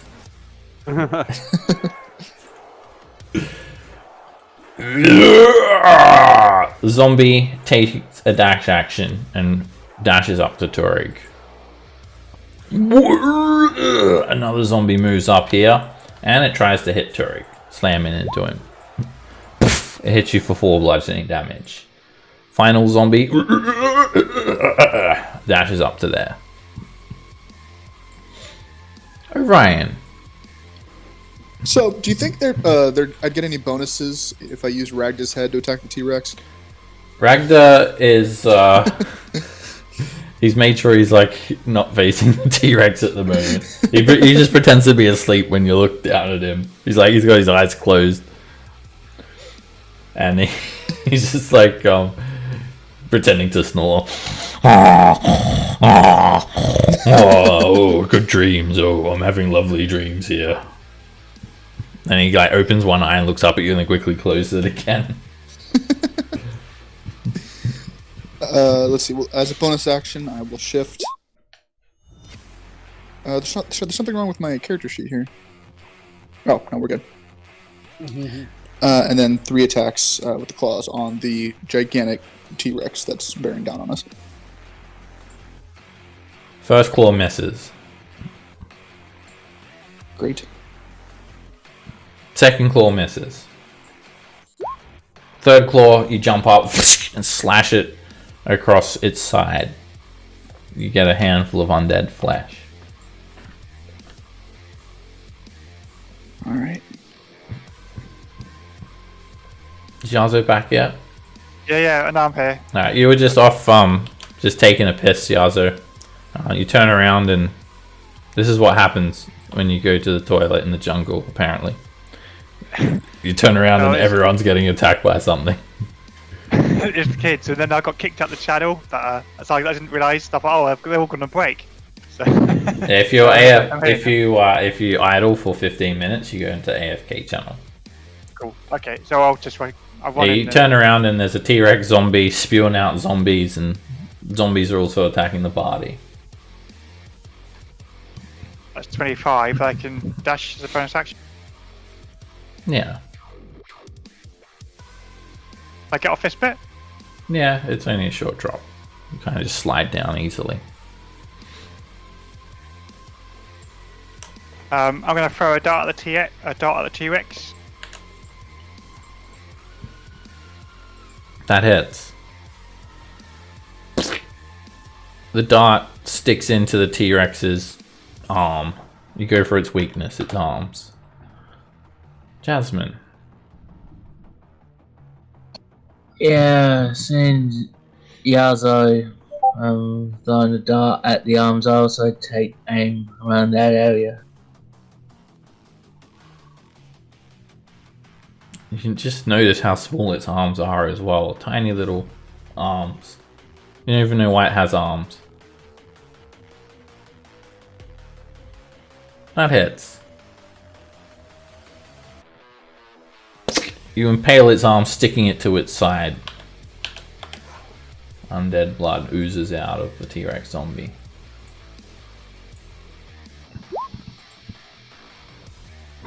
You stick another arrow into its torso.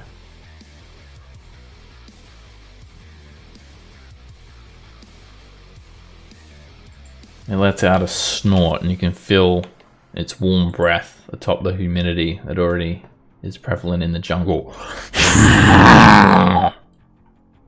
Yeah, and smelling it, she gags a bit, but not fully. Not after swallowing about the size of a boa constrictor. Yeah, she's not having any of that smell.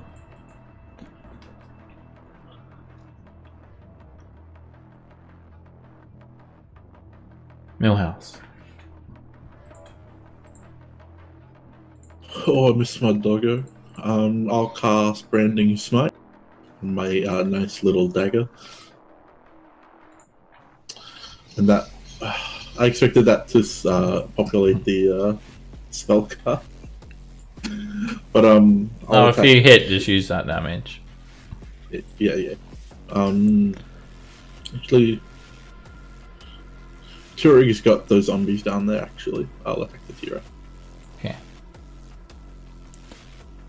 That hits, and mini golden flame of radiant energy just covers your arm and blade as you hit. And the branding smite means is it the wisdom save against being frightened? Blinded. No, Con save can't against turn being... invisible. Oh, okay. Hopefully this thing won't turn invisible. Yeah. Strike. Target becomes visible if invisible, and sheds dim light. Yeah. Okay. That sheds a little bit dim light. Second one. You can just imagine how horrifying it would be if this thing could also turn invisible.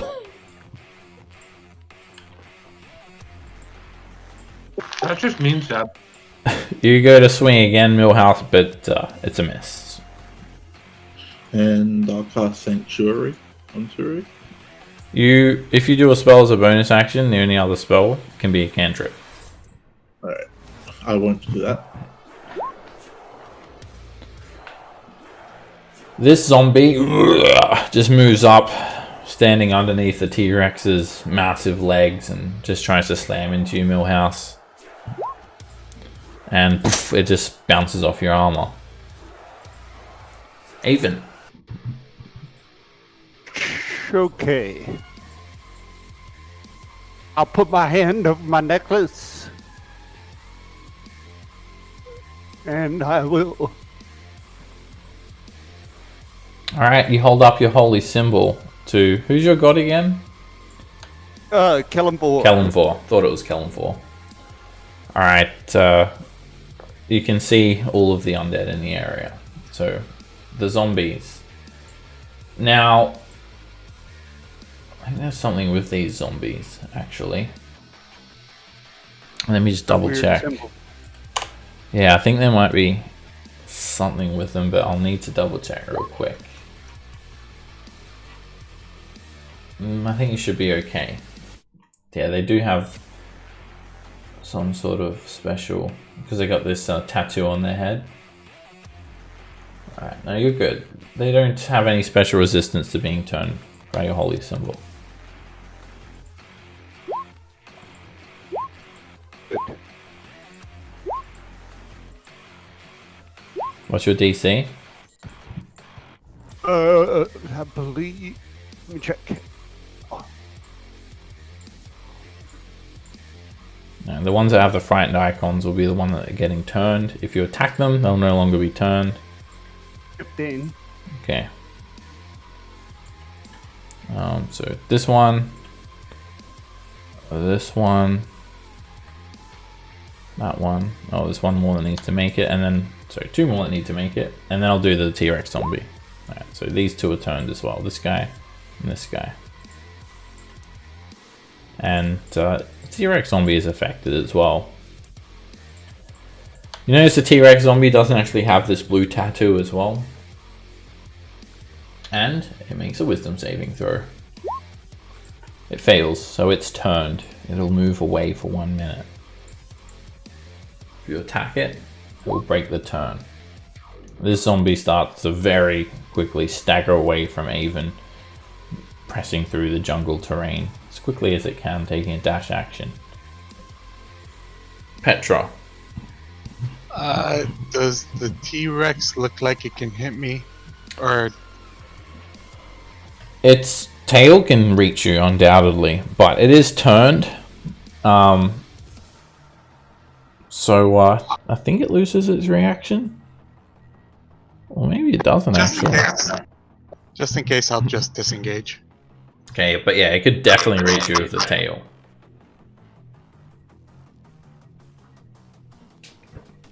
And I will disengage to there.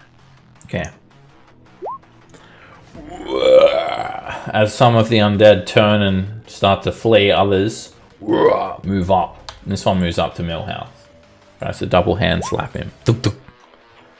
And it misses. Another zombie staggers off. Turek. There isn't turned, right? Only the ones with the frightened icon are turned. Okay.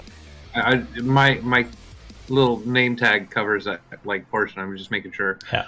I'm going to raid, and I'm going to attack this zombie down here.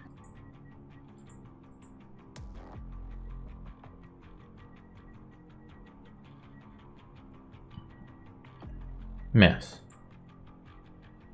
That hits. +2. Alright. You jump up, slash the zombie across the face. That hits.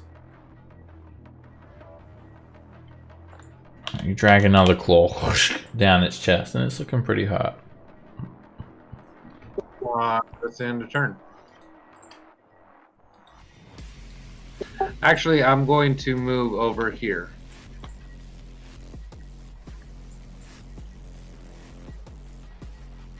Okay. Provoking if No, you don't provoke. Oh yeah, I guess this one. Yeah, the turning doesn't actually take their reaction. I could have sworn it does, but it doesn't. Alright, so yeah, one of them's going to try and hit you, Turi. He's able to kind of take a hit.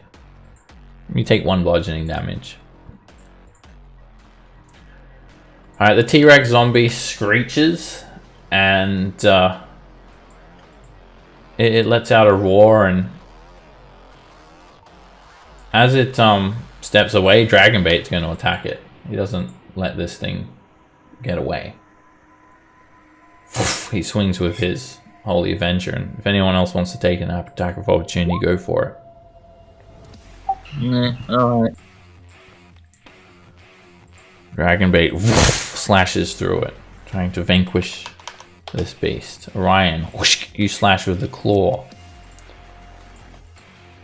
And Do I get a? you rip I get into a because I moved here. Do I get a? Yep. You provoke everyone that moved away from gets an attack of opportunity. Millhouse, you hit it with the dagger, stabbing into it.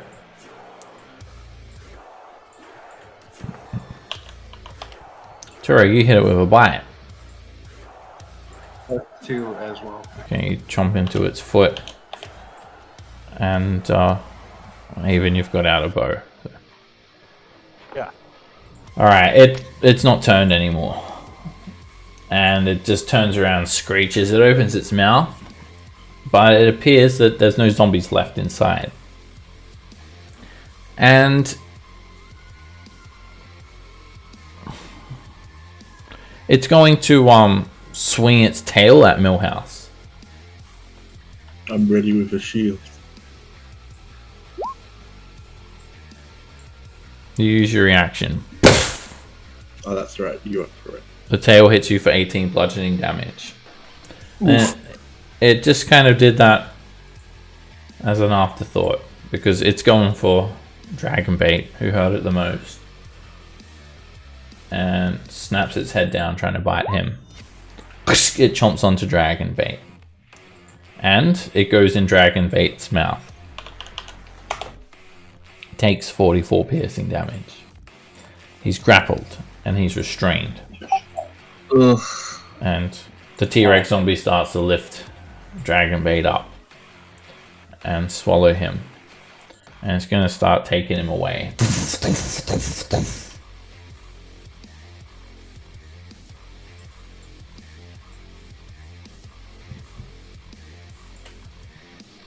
Dragonbait is unable to reach the T-Rex with his sword, so he's just going to try and escape the grapple. He ain't no Ragda, put it that way. Dragonbait's still alright. His armor is protecting him. He's got his shield and breastplate kind of stopping the T-Rex from fully severing him in two. The zombie tries to hit Turek and just smacks you for 1 bludgeoning damage. This zombie starts running away from Avon, taking a dash action. Another zombie starts to move away from Avon. Orion. I will run after the T-Rex. Is this difficult terrain? Yeah, the darker areas with the foliage are difficult terrain. The clearings are not. Okay. So did the dinosaur, like, he has his size, made it, let him ignore it? Oh yeah, these little plants don't hinder this thing. It's like Sure. 17 feet tall. Then I have 40 movement, so I'll dash and I'll get right up to the dinosaur. All right, you chase after it, and Dragonbait, he starts to smell like smoked wood. I don't know what that means, but I think it's good. Don't worry, bud. We'll get you out of there. It overpowers the scent of pee. Yeah, so Okay.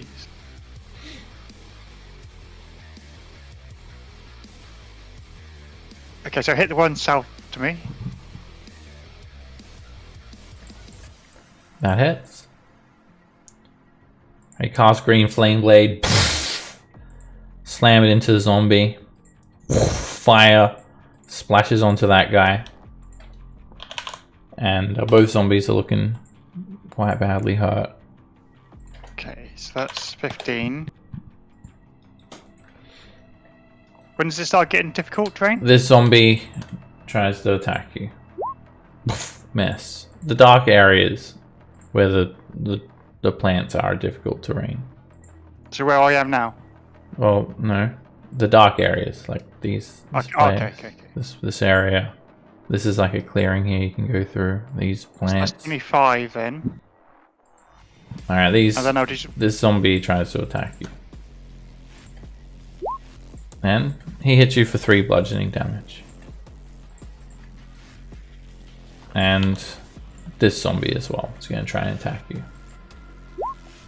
He misses. Okay, then I'll dash. The most direct route would be like go sort of down here and then you can cut through the difficult terrain. No, that's the most direct route. That is not the most direct route.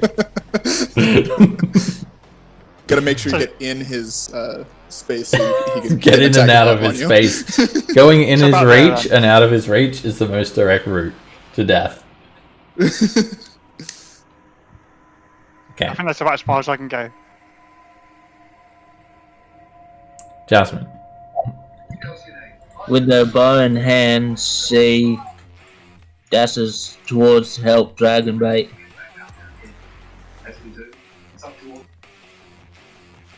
And that's her turn. Alright, you'll be 1 square of difficult terrain, so that'll be 60 there.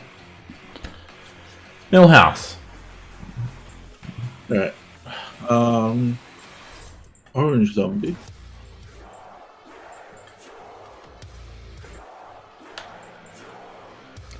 You stab a zombie in the eye socket with a dagger, and it kills him.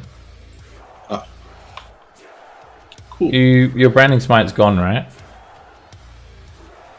I don't. You hit once and then it goes only away. one- Yeah, those smites, unless oh wait, I might be thinking a different one, but I'm pretty sure those smites once you hit, they go away. It just says the next time you hit a creature with a weapon attack before the spell ends. I don't know if that means it's only one attack or if it's multiple attacks. Or... Yeah, it's just, all smites do that though. Yeah, what's the first, next time you hit it? Yeah, it's all one goes off attack. and- Ah, okay. I didn't read it that clearly then. That'd be, yeah, it would be probably higher than 2nd level if it gave you 2d6 damage for a minute. It'd be like maybe Just there. 4th Just level to or stop something. you they stop you concentrating on something else and then doing one of those swipes in the middle of it. Oh, I'll attack that zombie down there then. I don't forget to grab that spell slot back as well. That hits. It's not enough to kill the zombie, but it's looking pretty damn dead again.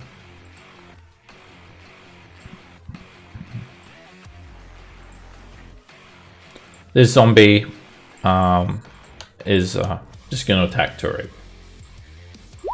Miss. Ethan.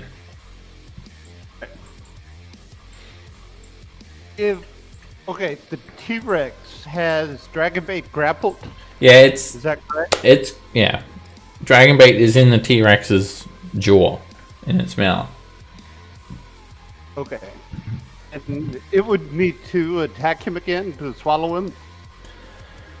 Is that, I mean, how does it, it would have advantage probably. He's restrained. Yeah, Dragonbait is looking like the T-Rex is eating him alive. Yeah. You feel like the T-Rex is going to make quick work of him. Like within the next 12 seconds. He's going to be dead. He'll be gone. I cast Sanctuary on Dragonbait as my bonus action. Alright, Dragonbait lets off a scent of honeysuckle. Then for my cantrip, I am going to Sacred Flame the T-Rex. Alright, the T-Rex is pretty quick for a zombie, but it's not quick enough. The Sacred Flame falls down and just burns this gaping, blistering wound in the T-Rex's torso. This other zombie just runs off. Dashing. And I'm going to take the turned ones out now because they're not in this fight anymore. Petra.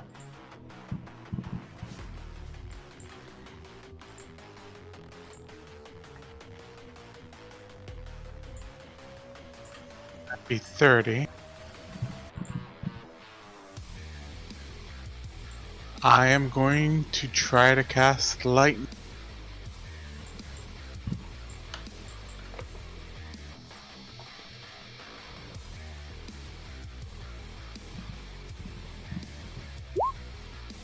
Alright, the lightning bolt just explodes along the ground, catching some of the jungle plants on fire, slamming into the T-Rex, and ripping out another enormous chunk of its undead flesh. It's looking like it's fallen apart. All of its innards are exposed as its flesh is receding all the way to the bone. Entrails are spilling out, pockmarks all over it.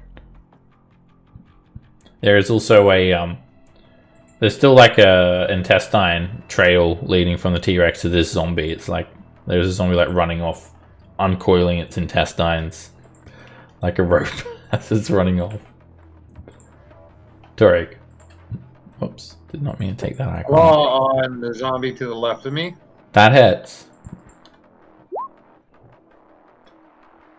You slash the zombie across the face and it falls onto the ground dead. Wait, there's other zombie next to me. That hits. Alright, you leap across the air. You leap into the air from one zombie to the other, landing on that zombie and biting onto its face. And you like rip off basically half of its head and it's still standing. I clawed it again. Hit.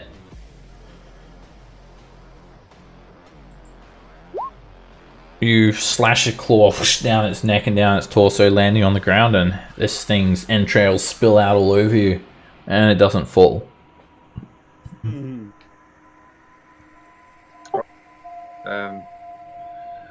know what? Either way, I'm going to start running off after Dragon.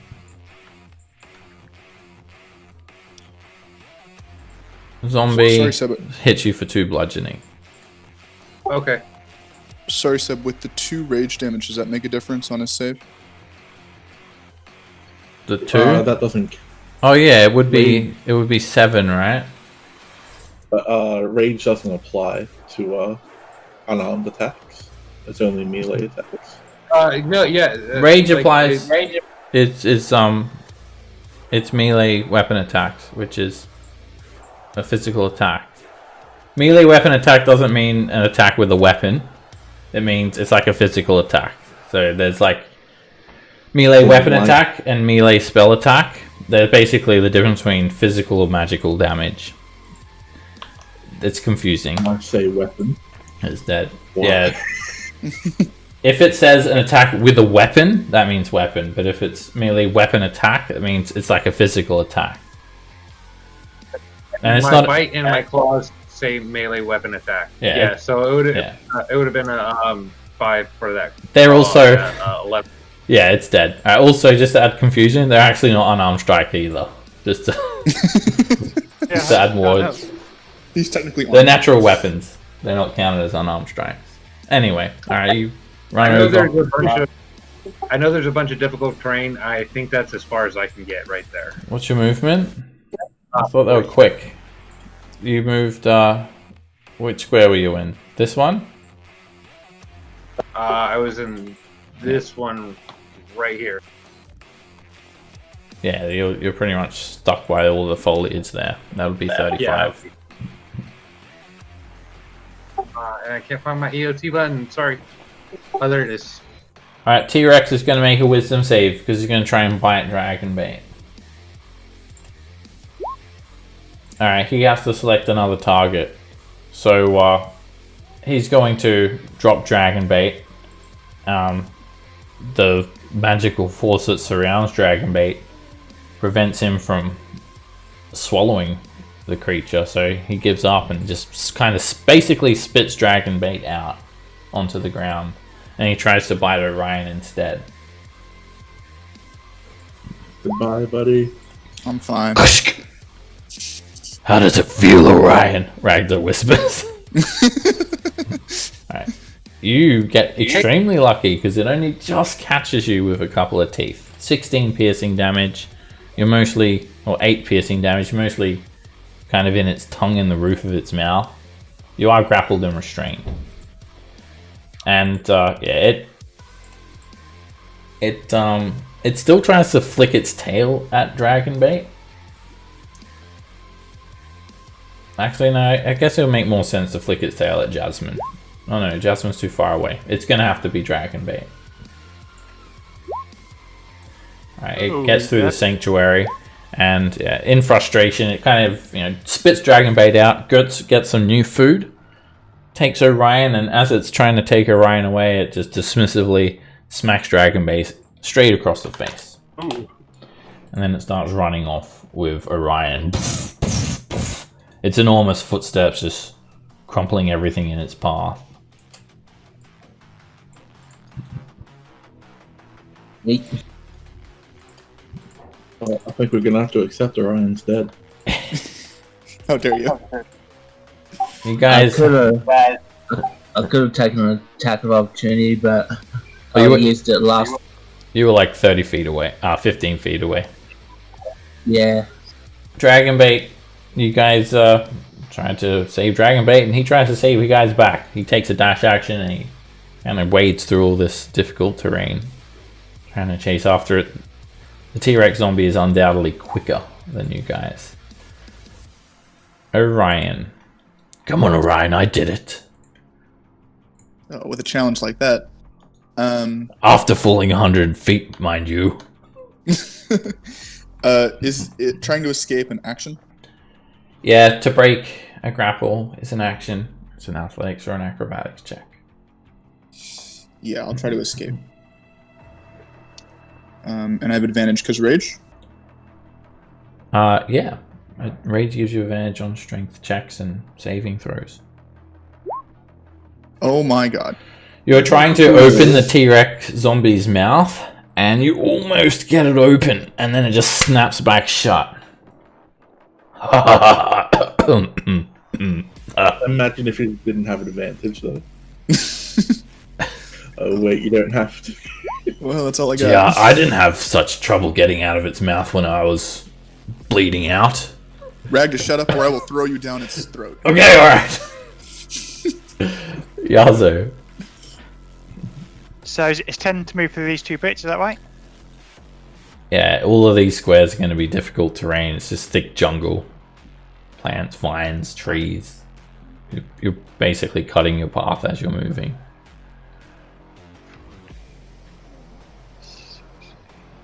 Okay, so that's 60 with my movement, my dash.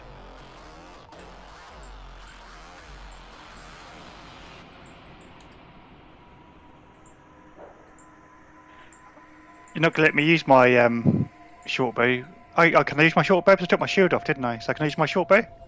If you don't have your shield on, then yes, you can use the bow.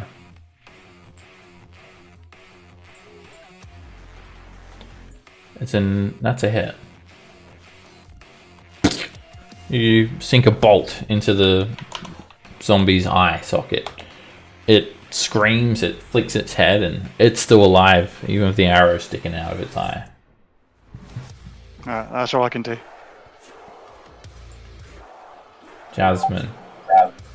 Yes, with a... Right. Wait, let me just quickly check.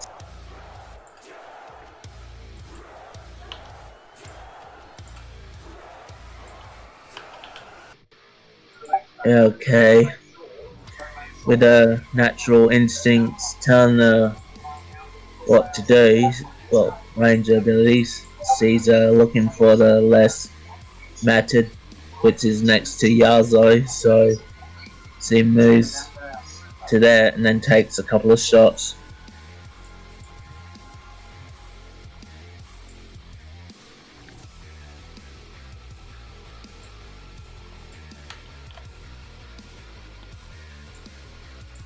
Difficult terrain's half movement, so every square is 10, so If you got Sorry, just 30 feet, yeah. then that's 30 there. Yeah.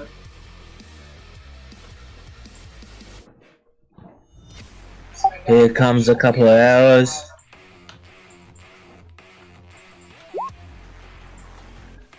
Hit.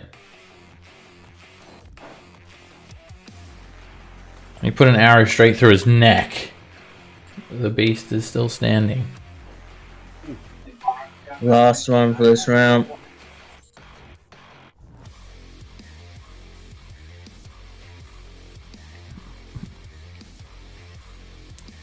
Miss.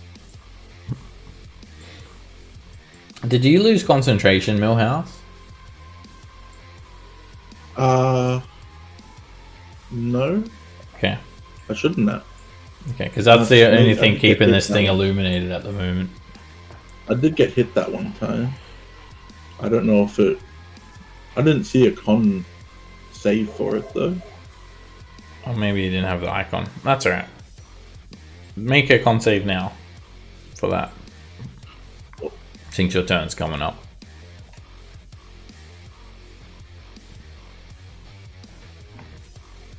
Okay, you would have kept concentration.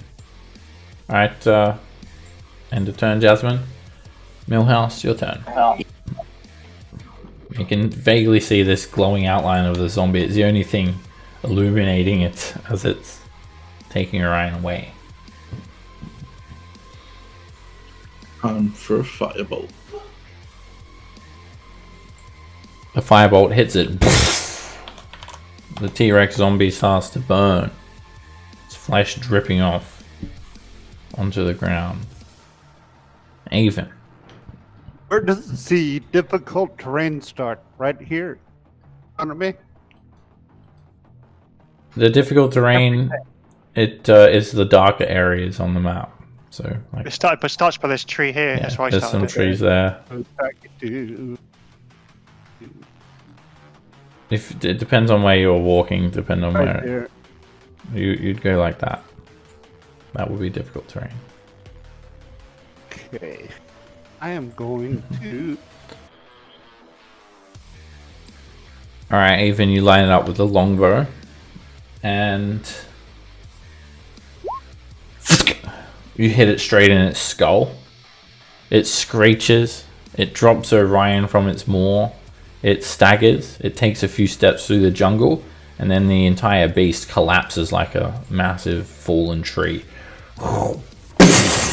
Onto its side. Bits of debris, broken plants and mud and dirt just fly up in the air. The T-Rex is destroyed. Thanks, guys. Where's it gone again? Turret continues running after it like nothing changed. I kick it. Dragon Bait comes up and gives you a hug, Orion. And he And continues. Yeah. smells of honeysuckle. As Turig runs up and keeps on ripping the T-Rex apart, Dragon Bait starts to smell of a mixture of tar and ham. Ugh. Any dead zombies were? Good or not? Yeah, there's a few zombie corpses on the ground. I'm gonna check to see if they had anything on them. The zombies, they're barely even wearing clothing. The clothing is like these drab rags, basically. And most of them are pretty much naked. Their flesh is pockmarked. And apart from this blue triangle on their head, they don't have any possessions. I feel like if they did, they probably got lost in the jungle somewhere because they're such mindless creatures. Do they look like your native Choltons or adventurers?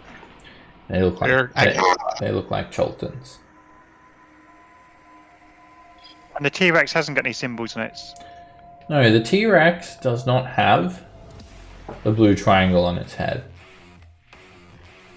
And you said it was quite dexterous for a zombie. It was So maybe it's... pretty quick. Alright, we're going to take a 10-minute break now. I'll tally up XP and we'll go from there when we get back. See you guys soon. Yeah.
How you guys doing?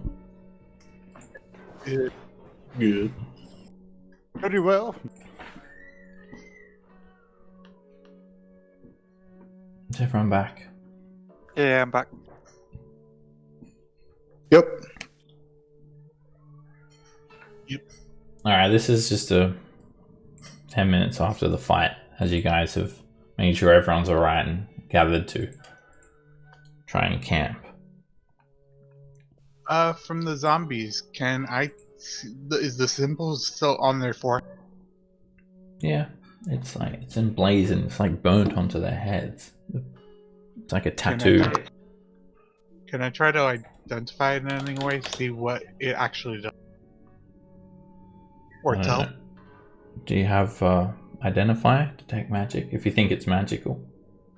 The symbolism itself, you know it's the symbol of Razni, but it would be a history check to recall lore about it. I do have identify, but I don't think I have the pearl to actually. I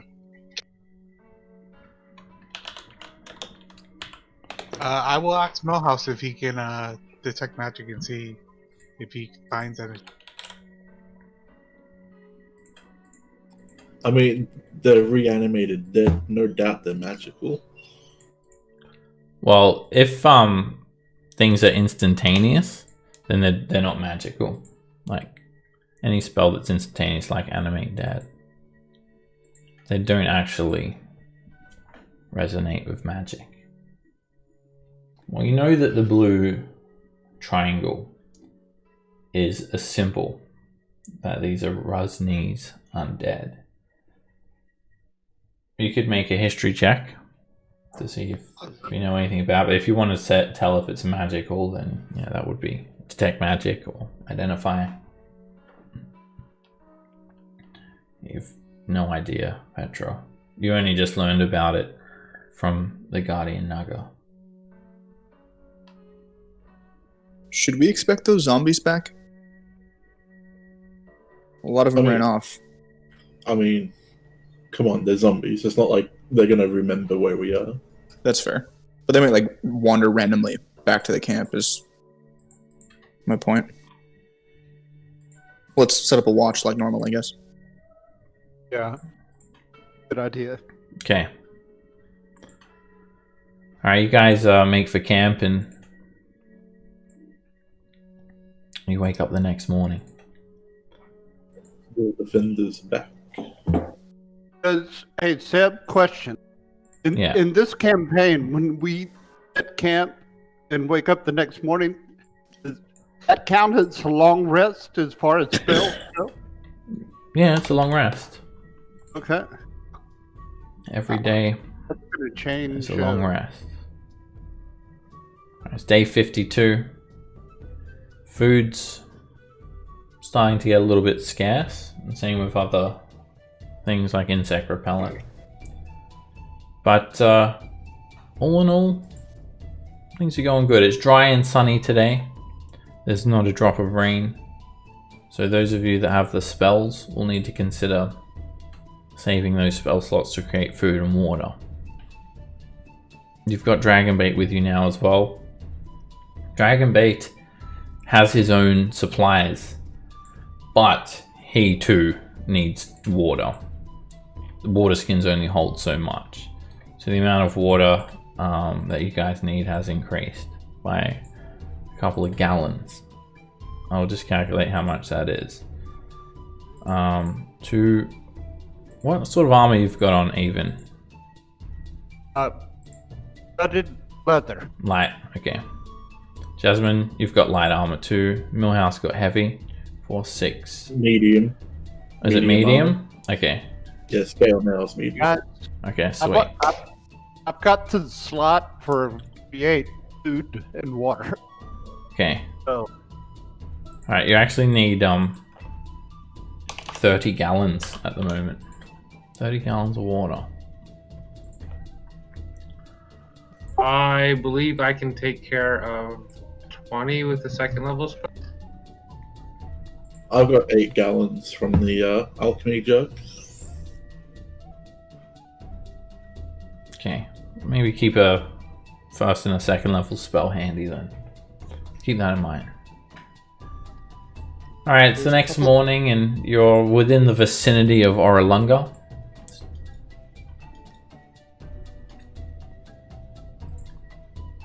What was that? Sorry, I was going to bring up something. There's a couple of us with the Wanderer trait from the background. Yes, I have it. Can we make up that extra, like, 3 or 4 gallons of water? If you have a water source, then yeah. Like a river. Gotcha, okay. You could try and extract water from some pools, like shallow pools of water. Collect some like off leaves and things like that as well. That will slow you down though. That will be, you have to move at a slow pace to do that. But that's definitely possible. Okay. There are pockets of water and things like that, you know, you can salvage because it does rain. Like rain is very common in Chult, so there may be some pockets of water sitting around somewhere, something like that. But you have to move at a slow pace to forage. All right. So speaking of paces and whatnot, who's navigating and which way are you going today? I'll navigate. I No. think we're going to go south and hug the mountains. Straight south. Where's your destination? The Yeah, bay. Mine? We're The bay? trying to get here. Alvin hasn't taken us wrong yet. That works. Evan, you can do it. Avon, you want to navigate? Oh, I don't care. No, I mean, somebody wanted to do it. That's fine. I just think that we had decided to go south, right? Yep. Okay. Turek, We need to get the right direction because we're on a time issue, so. Let's go south. All right, you know what? I'm taking command. I am navigating, Seb. We are going south at a normal pace. Can I just check if that Steel Defender medallion is still magical? I'm hoping it will just lose its magicalness if the Steel Defender is dead at any point if it's coming towards me. You mean the Shield Or Guardian? amulet? Yeah, that's it. Shield Guardian. Yeah. So you're doing a detect magic ritual? Yeah. I was going to see if it's still magical. Okay. You got that spell prepared today? I do. Okay. It's still magical. Magic hasn't left the amulet. Alright, good. So if it's still coming, it's not dead yet. Alright. Orion's going to set a standard pace and you guys are going to head due south. Normal pace. It's jungle terrain. There's a mountain nearby, but you can barely see it through the canopy. And things are good. You make progress. 10 miles today through the jungle. As you traverse through the morning and through the afternoon, you're just constantly cutting your way forward through vines, thick jungle plants, pushing through. It's almost swampy in some areas. Night falls, and you guys set up camp. Apart from some annoying buzzing, biting insects, there's no encounters on day 52. Day 53. I presume you guys have used those spell slots and got all the water. No problem at all. It's dry and sunny again.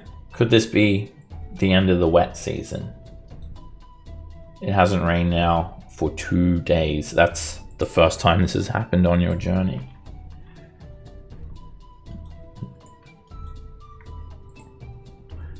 And still navigating around, you're pushing through. I'll presume you are until you get kicked off from being from getting everyone lost.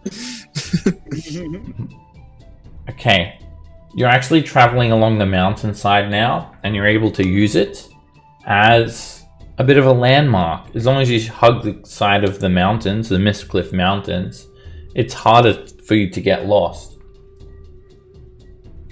What pace? Let's do a fast pace then. Are you setting? Okay.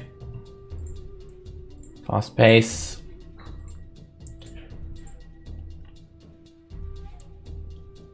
What's wrong with you, Orion? You suck. No, I'm just joking. You've got no idea where you are at the end of the day. Let's end if your reign has ended.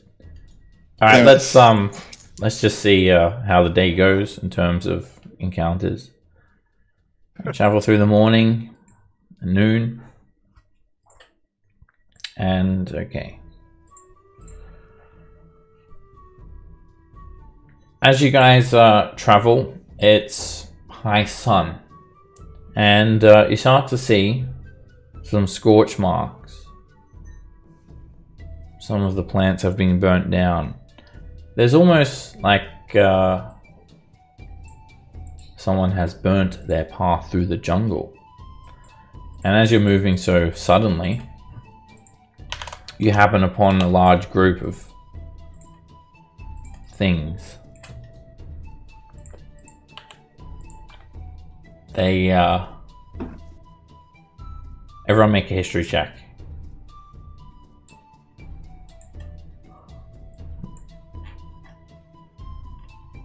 There are a lot of Choltons here.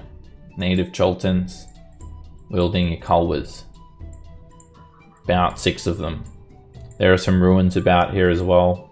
Some lost city. There are skeletons.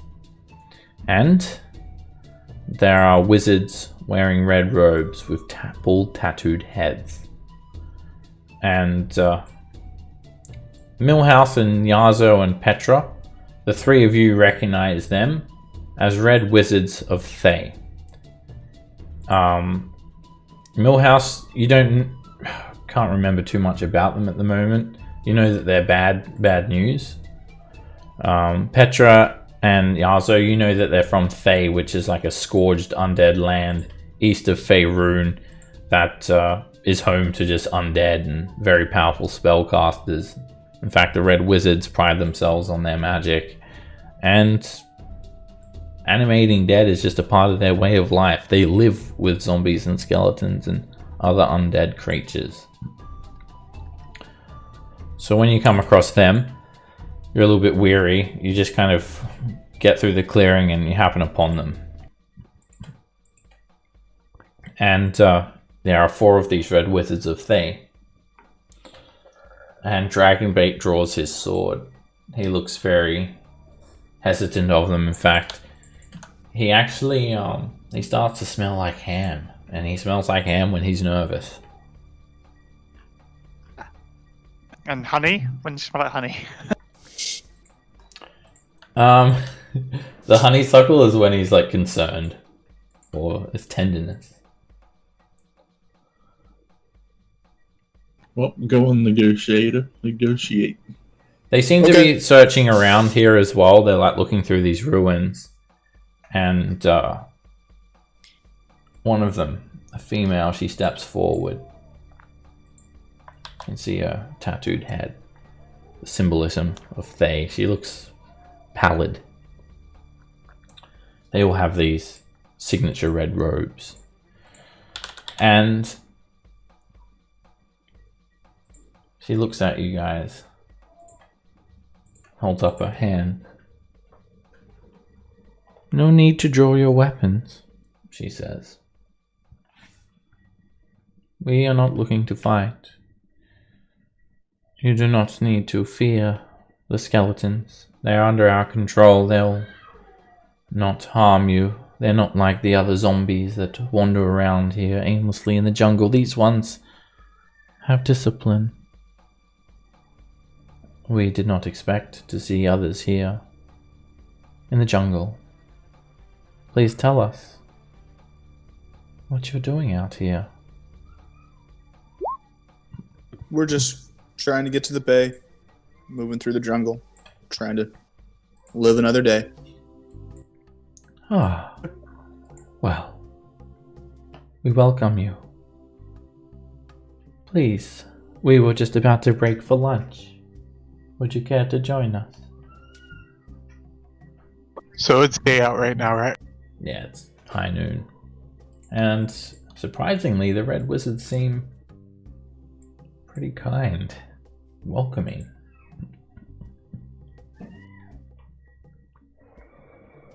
So it looks like it's dark out, like over this area. I'm trying to ping. Oh, this Over is here. the wall. There's some walls and pillars. There are some ruins around here. Okay. Oh, is it? Oh, wait. I just realized Yeah, that it's the dark. lights are That's off.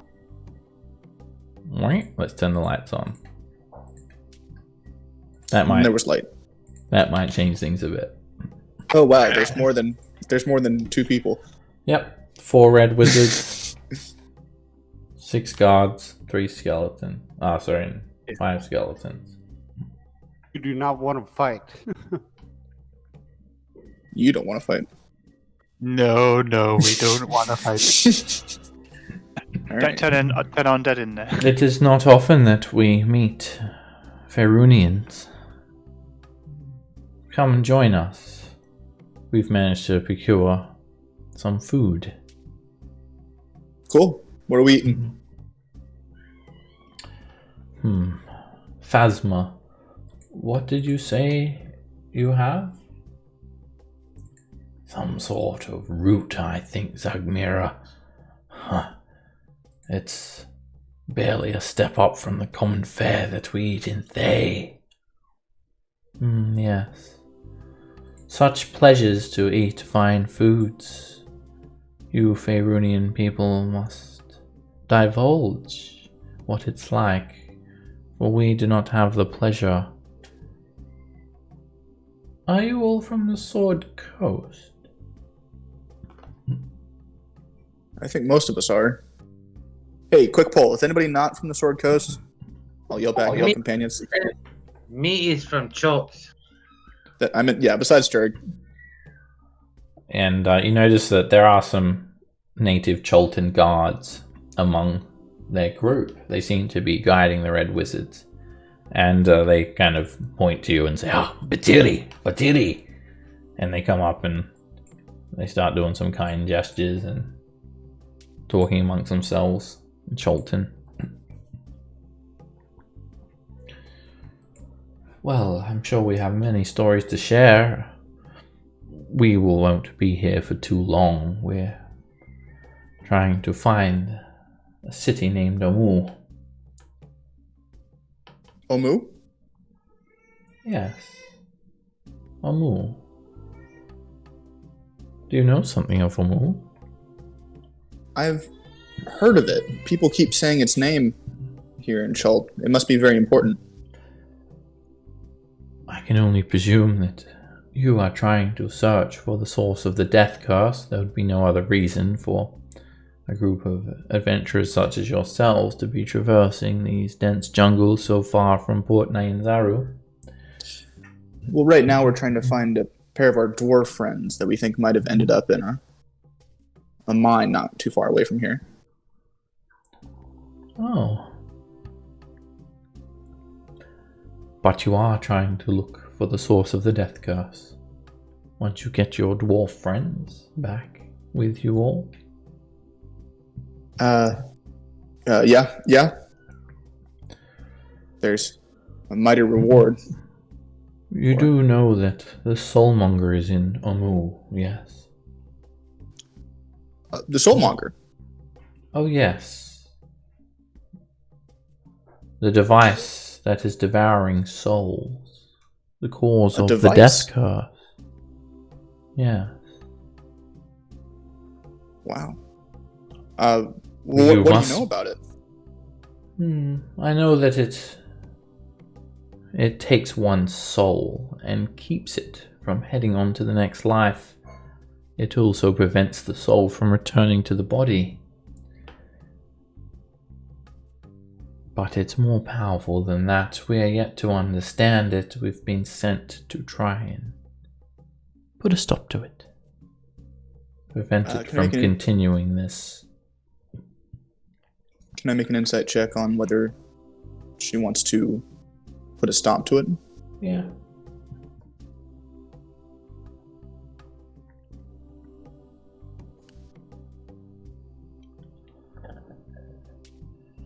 You feel like there's an ulterior motive, but you can't understand why. Surely they couldn't hope to control such a thing. But, you know, they are red wizards. You don't really know about red wizards, though, right? So you're making little sense of this. Yeah. You sense something's... You do sense that they're a bit of sinister. A bit of a sinister tone. Or a sinister demeanor to these wizards. Well, if you're trying to get to Omu, what brings you out to this area?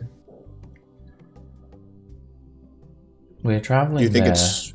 We need to convene with our superiors, Valindra. She resides in the heart of Obteo. Supposedly she has a way to teleport to Omu. We were planning to use her circle to expedite our journey. Although we could not teleport directly into the heart, we are not worthy. You'd be welcome to use the teleportation circle as well. I'm sure Valindra would welcome more adventurers to assist her. I was going to ask if that'd be taking okay. care of this soulmonger. It's not for my place to confirm this, but I do believe Valindra is welcoming. If you stand a chance to stop this soulmonger and reach Omu, I'm sure she would be glad to lend her assistance to you. Interesting.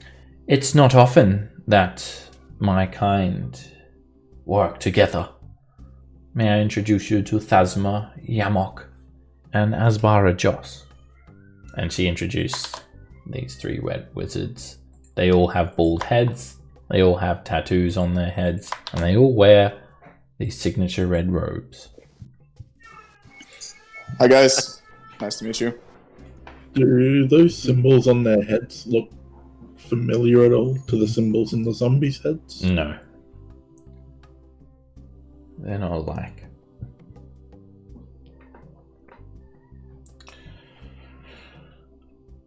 So, where are your lost friends?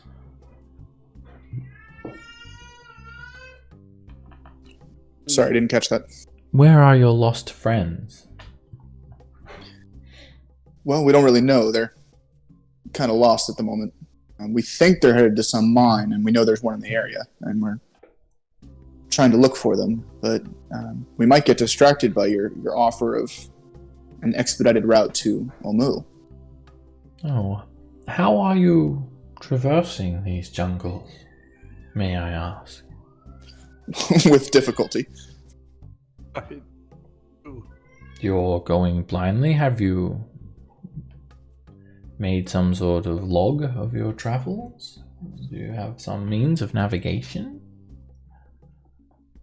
Well, a couple of us are experienced in finding our way, so we have a map, but You have really a map? that's about it.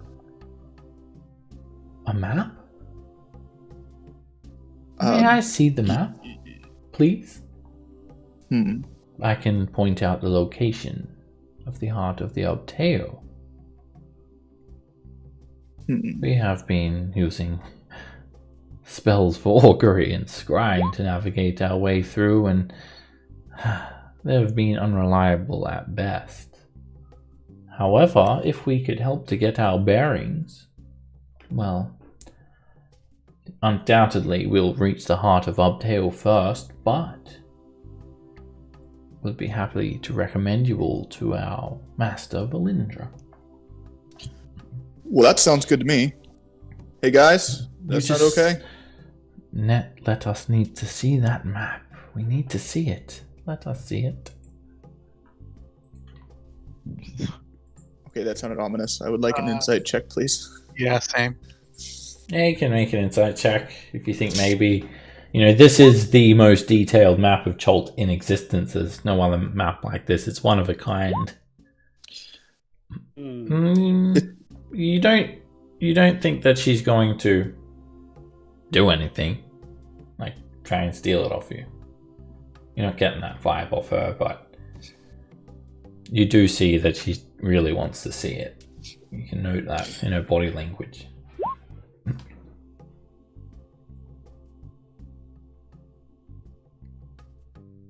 Well, I don't see any problem with it.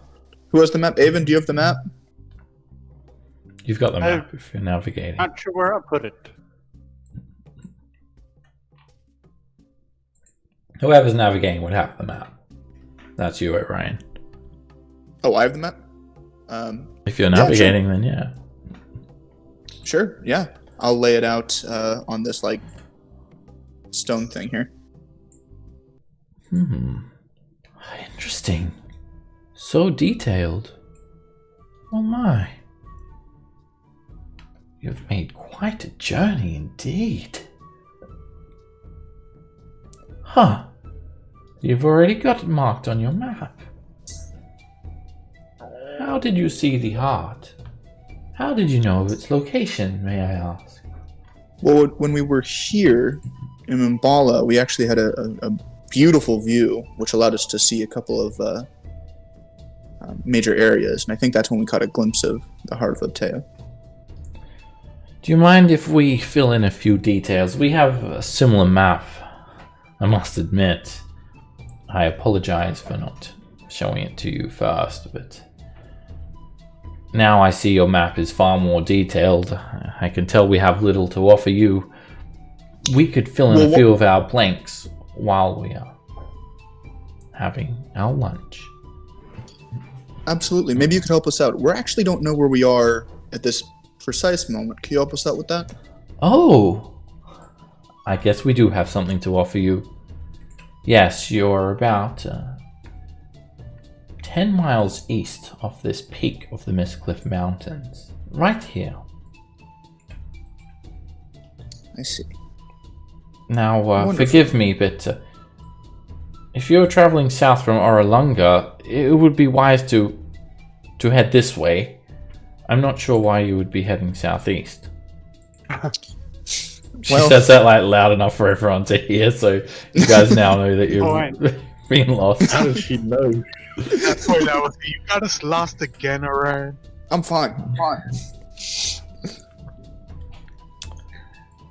Excellent. Jasmine just scoffs a bit, but stays quiet. While I'm talking to this lady, can I get a read on the Choltons? They seem pretty involved with Turig, but do they seem like under duress, or are they just happy to get some coin? Paid guides, they seem happy, they're making jokes, and they're in their element here in the jungle. Well, do you have an estimate, perhaps, on how long it would take you to get to the Heart of Obteo? We are trying to travel as quickly as possible. Valinja, she is not always present. She may grow impatient if she is required to wait for us. From this location, we hope to get there within a 10-day. A 10-day? Yes. That's amazing. That's a very quick pace. We set a fast pace and we don't really have trouble getting lost. The guides do very well. You have a guide, yes? And she looks around to see which one of you are a guide. Oh, forgive me. You've lost your guides. I'm sure once you find them, they'll set you on the right track. But, come to the Earth Moat. We'll tell Valinja to expect you. She's an elven woman. A scholarly wizard. Perhaps... Where is she? She's in the heart of Obteo, the Earth Moat. You saw it, yes? It's marked on the map. And it basically looked like a floating rock shaped like a heart. was so Well- tiny, though. So very tiny when you guys saw it. You didn't have any details. Here's an idea for you. Perhaps you need some muscle and physical protection on your way. Would you be open to us accompanying you? Right now? If you To the wish. heart of But, forgive me. I would ask that you travel separately. We do not wish to travel in such a large group. We already have a large group as it is. And we're Sure. not permitted to openly work with anyone else, I'm afraid. But if that is your wish, Well, I think we should head towards the mine. Alright. if you'll give us a minute, I need to talk to my friends here. Be right back. I'll go on then. So if we can get into a little huddle, I want to talk to everybody and pull out the map again and say, all right, guys, listen. If we're right here, like they say, and they think that they can make 190 miles in a 10-day, that is truly insane, and we could never hope to do anything like that. I mean, they have a bunch of guards. And if we can convince these people to then teleport us to Omu, even if there's some shady business from them anyway, like we've made a huge amount of progress, faster than we could hope to do by hugging the coast in a boat. Oh, well, a ship, keep in mind, will go 10 hexes in one day. Oh. A ship goes That might be 96. different. A sailing ship goes 96 miles per day. And 10 hexes. I would like to point out that you cannot fully trust this crew. They could turn on us at any time. You're way too trusting, Orion. I do not trust them for. But surely they're the lesser of. I mean, we're on the hunt for a full lich, right? Like these guys are fine. Let them do them. No. They. You see that they're working with undead, right? Right. So more than likely they are being commanded by an. I would not trust them. Petra, How about this? make an investigation check for me, Petra. You might put 2 and 2 together now. Well, when I did an insight check, I got a 19. What would that say when Zigmar was talking to Orion? Because you weren't directly engaged in conversation with her, you couldn't really insight her. Could I provide Petra with guidance? No. I It's already not did something. the roll. This is her just. That was an insight check. It's supposed to make investigation. 14? Investigation. Investigation. Yeah, this is just her deducing something. It's not like she's gonna say, "Hi, I'm about to think of something. Guidance me." It just kind of happens.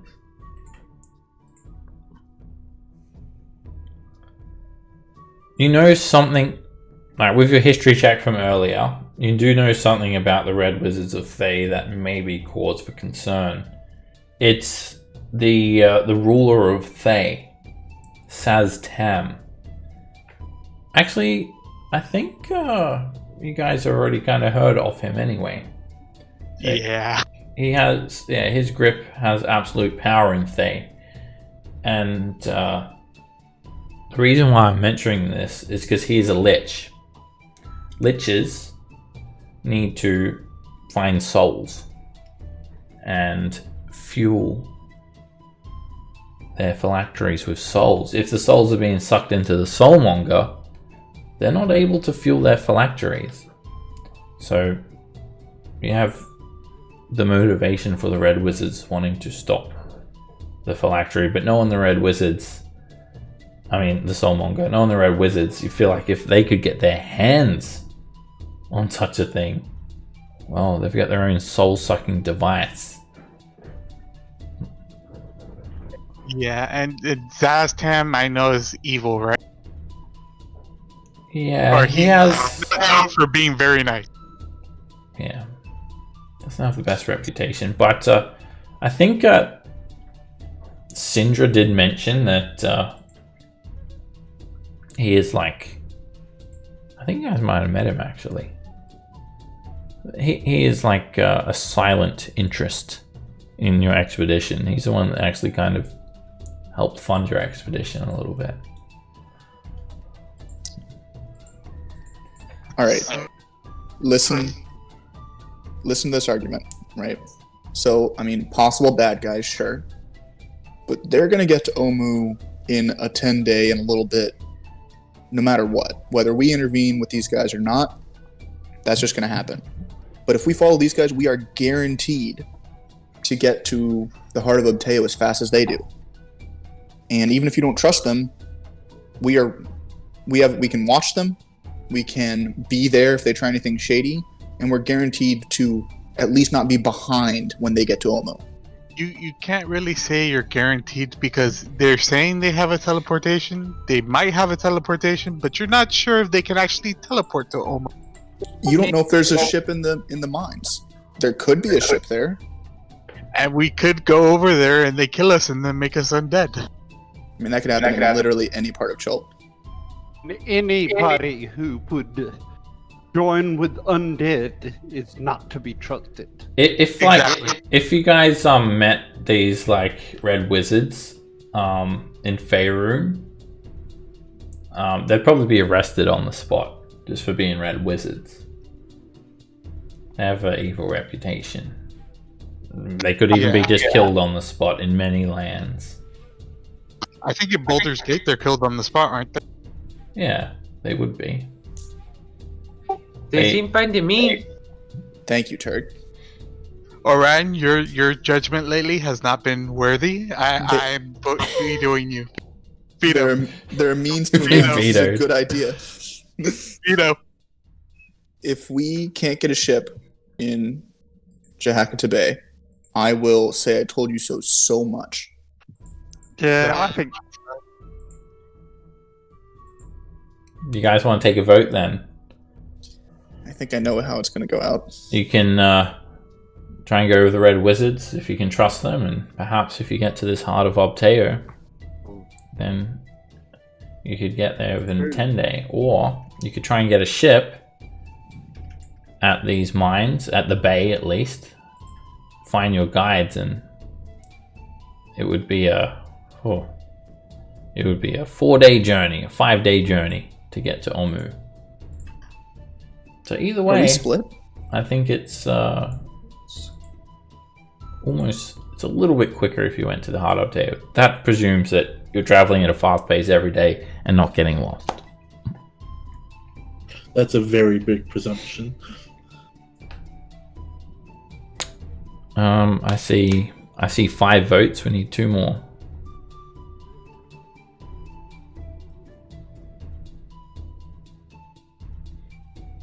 Don't do it, Millhouse. Darn. Millhouse. Millhouse. Does it Leave it to again. the intelligent one. Well, everyone that voted mine, so selfish. You're always saying mine, mine, mine. Okay. You guys take a group vote, and you vote to go to the mines. So, you finish up lunch with the Red Wizards, and you tell them you had to change your heart.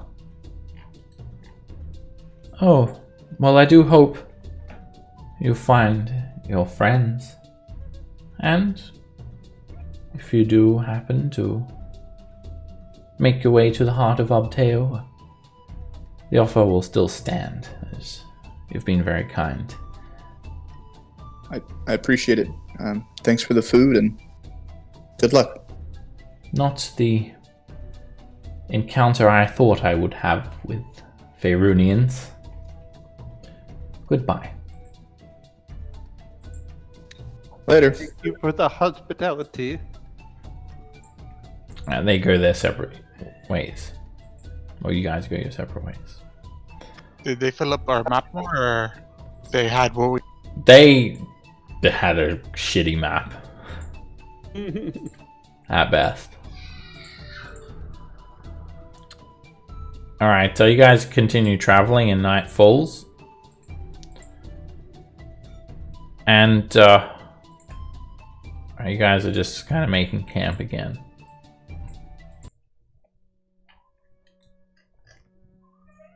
Let me just put all your tokens on the map. Night's fallen, and you look around. You think, oh, this looks like a good spot. It almost looks familiar. Stay away from the vines. There's that T-Rex over there. All right. So Can't say nothing. what was that? Sorry. I can't say nothing.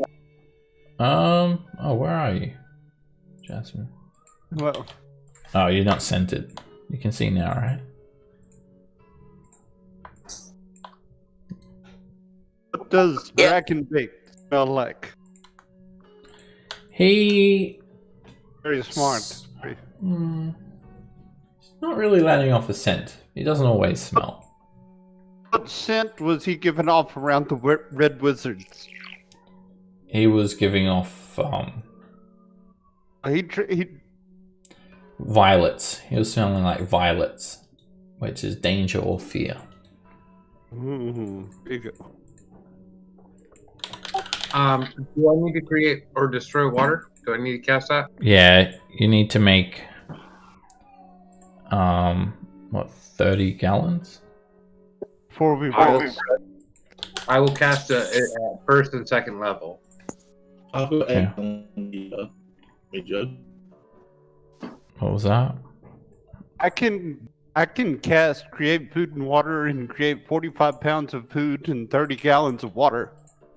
Yeah, One cast. it's 8 gallons is what Millhouse has every day, and you guys need 22. So someone needs to create 30 gallons basically. Okay. to Well, have enough. let me cast it. Okay, you guys fill up your water skins and use the rain catchers to hold such a large body of water, and you drink, hydrate, and so much water you need, but it's actually a ridiculous amount, like 2 gallons per day. Like, who actually drinks that much? But it's a lot. Okay, you guys do. That's who. So, alright, 3rd level, 30 gallons, bam, done. Single spell slot's all you needed. Alright, you guys can do like 4 watches. So some people can just sleep straight through. If you want. Who wants to take first watch? I will. And the dog will be up regardless as well. Okay. I'll take second. Alright, Turi takes 2nd watch. Who's taking 3rd watch? I'll take the 3rd. Alright, everyone roll me a D100.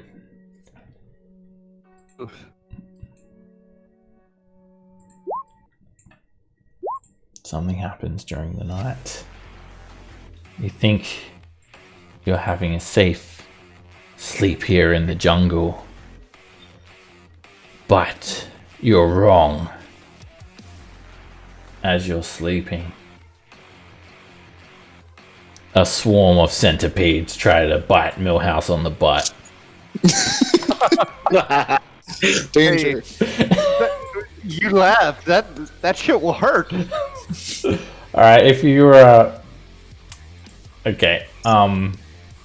It was 3rd watch was who? It was what's going on there?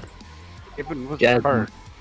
Jasmine. Alright, so Jasmine, you're up with the Still Defender. Everyone else will be basically surprised. So I'm just gonna roll the centipedes. The Still Defender will just dodge, I'm guessing. I'm just going to roll the centipedes into initiative, and then everyone else on the next round. You're effectively surprised. Yeah, Millhouse, something is going to wake you up, and it's going to be the centipedes biting you. You're asleep. Oh no, the Defender. The defend deflects you. Alright, well, it's advantage and disadvantage because you're unconscious. You're asleep. The Defender tries to, he sees some centipedes crawling around underneath you. You've basically slept on centipedes. You pulled out your bedrolls on them, and they're still defended. Like senses them. He tries to like bite some of them, get them out of the way, but it's too late. One of them's already bitten you on the butt, and you take 26 piercing damage. Oh, I my think God. I think it goes a bit more than just on the butt cheek. I think it actually gets like a bit deeper than that. It, think it's they're the in your right- pants. And you need to make a oh no, you don't. It's only if you get reduced to 0 that you get paralyzed. Alright, Doggo fails you, Millhouse. And Jasmine, you're up. he got the one that was damaged when Millhouse was jumping all those times. Oh well, take one of my swords out and hopefully I don't stab Millhouse in the leg. Yeah, technically, I guess they are a swarm, so they're on Millhouse's space, so you can move up a square. It doesn't really matter. It's just funny watching Millhouse get bit for 26 piercing damage from a centipede. Yep. It's the most entertainment you've had all night on watch. That hits. They do pose a threat if they're left unchecked. You slash through the centipedes and you kill 2. They're very hard to hit. There's so many of them swarming around everywhere. That's another hit. And you stab through some more centipedes, killing 3. There's still about like over a dozen of them. Last one with the Gloomstalker stuff. Yep. Hit. Nice. D8 on top of that. Alright, Dread Ambusher, you ambush this swarm, killing 4 more. Alright, should we just let Millhouse solo these centipedes? What do you guys say? Alright, at the end of your turn, everyone else wakes up. You can wake up, grab a weapon, all that stuff. You're very rudely awoken as well, Millhouse. Orion, you wake up to some commotion. You see giant centipedes just swarming over Millhouse. Over Millhouse, I remember that Millhouse voted to go to the mine, and I roll over and go back to sleep. There were 4 other people that voted against you. Look, guys, I want you guys to panic. There was a zombie trying to... Turek. Turek cast Frostbite on the swarm. An icy wind surrounds the swarm, and it kills 6 of them. Ooh. Freezes up their little tiny pincers and teeth. And now they have disadvantage on their next attack. Yeah. Alright, Millhouse, you're still technically on the ground. You've only just woken up. You haven't had time to get up from prone. And the centipedes are going to try and bite you again. You want Sanic to try and stop them again? Well, they already have disadvantage, aren't they? They're going to have advantage on you because you're prone. But then... Oh yeah, I guess it's going to negate it. Yeah, you're right. You're breaking up a little bit there too, by the way. Sound a bit robotic. Right, We are the Gato Mr. Lovato. it misses. Jasmine. Yeah, 2 more swings. Right, you continue hacking through them. There's about 7 left. Hit. You kill 2 more.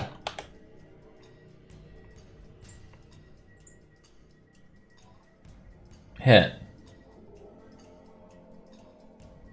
And you stab a single centipede. There are 4 big centipedes still crawling around there.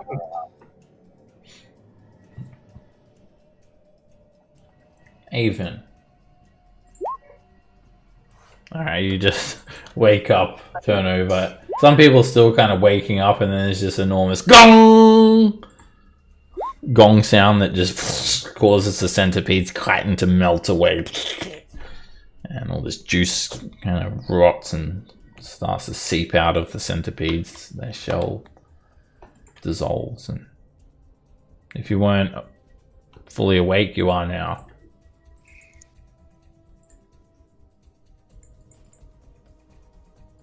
For that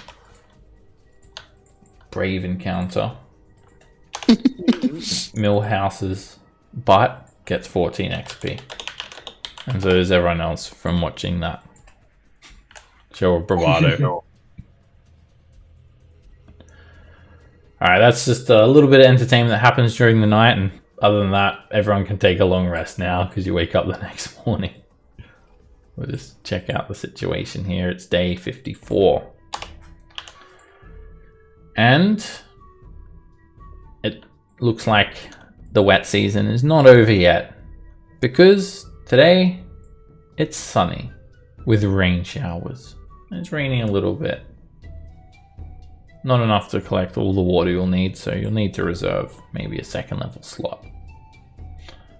But it's nice to have a little bit of rain after 2 days of drought. Okay, you guys are set up, ready for the next day. Pack up the camp, plot your next journey. Is Orion being kicked off navigation? Yeah, I don't trust him not to lead us towards the heart. Yeah, pretty much. Given how much salt he's just extruded. He's gonna pull a Hugh Hackenstone and try and lead you to the mine. Lead you off course, I mean. Orion's still pouting. Well, Avon's always been Yeah, I'll on, lead. on track. Okay. What pace do you want to set? Regular pace. Southwest? Southwest. Just a regular? Okay. Yeah. You do have, you don't have that mountain guiding you. So it is harder to navigate. Alright, let's see how you go. Regular pace.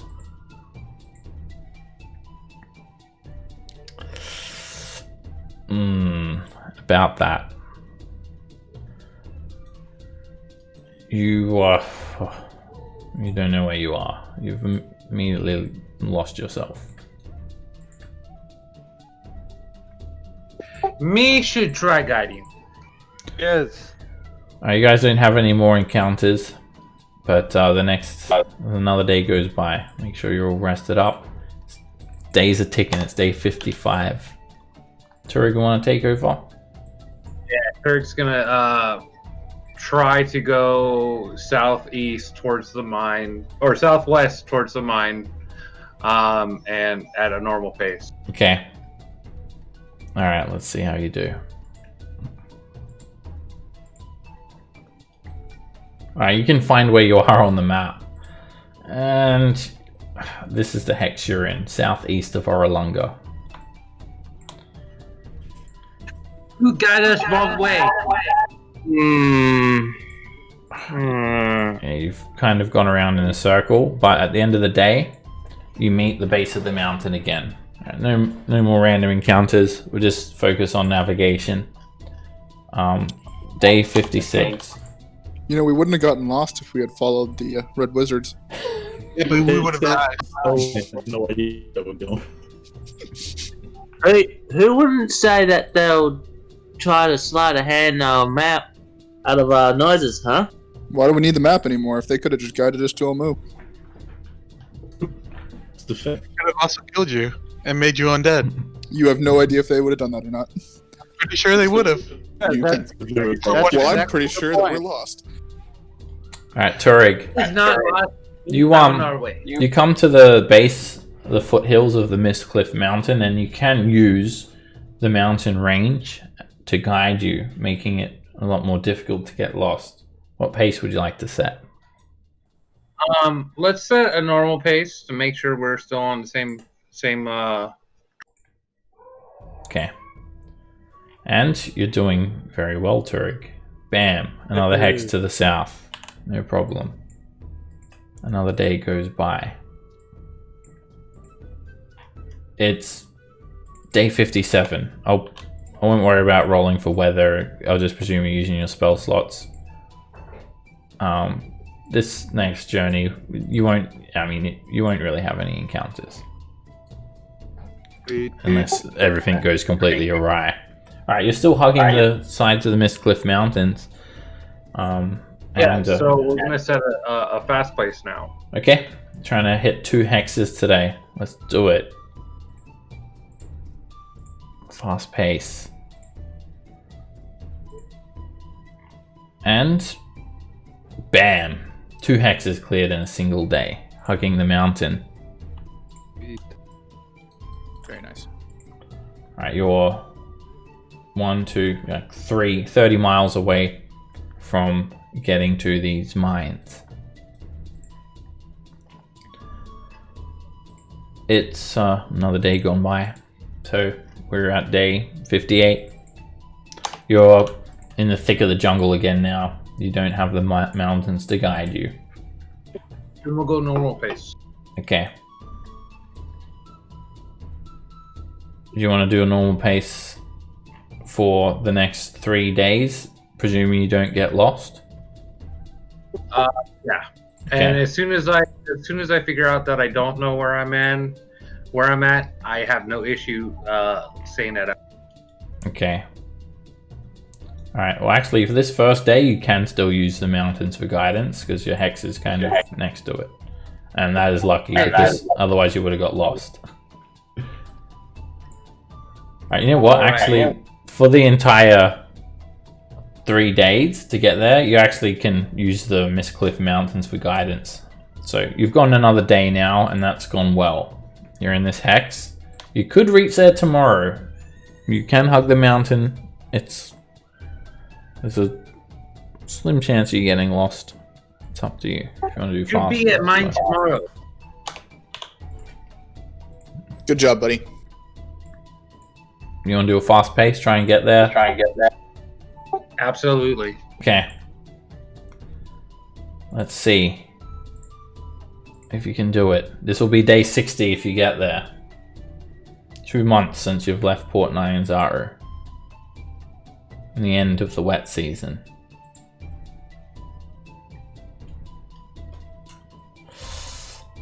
Oh. You set a fast pace and it does not go well. You start to get to the mountainside and you feel like you're going to traverse some of the mountains and you start to you think like you're going to have to traverse the mountains to get there, but you end up just not being able to figure out where you are, unfortunately. Tomorrow's here and no mind. We don't know where we at. Sorry. It's okay. Let's try to find out where we are tomorrow. It's day 60. I'll probably give it a go. Alright, let Jasmine take over.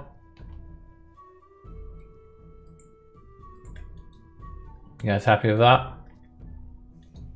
I'm good. I mean, she's going to lead us in the wrong direction. I mean, we should be going southeast, but I guess she's fine. Alright, what pace do you want to set? You're basically on the mountains now. You've actually kind of done a bit of rock climbing and climbing some cliffs and stuff like that.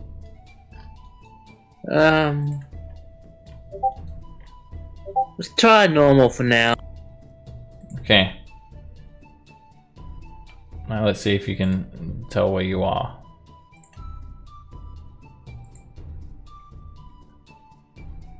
Oh. Something happened here. Let me just check your character quickly, Jasmine. Ah, this token's not linked, that's why. Let me try this again.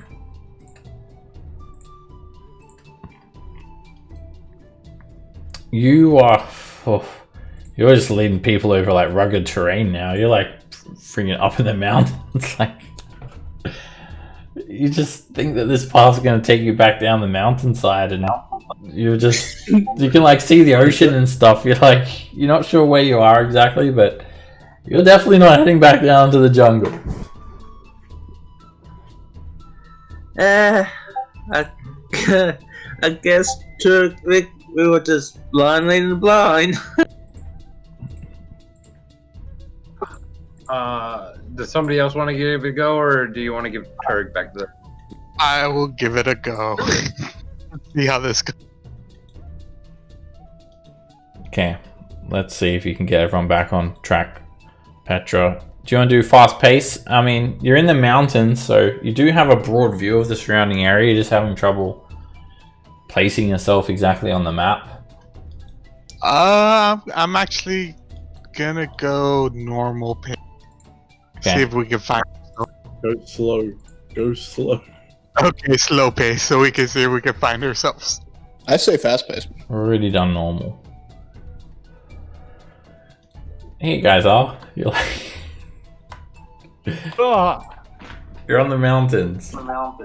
Well, at least I sort of got us in the right We're still spot. 2 squares away. 3 squares. Yeah, We just follow the 3 or peak. 4 squares away.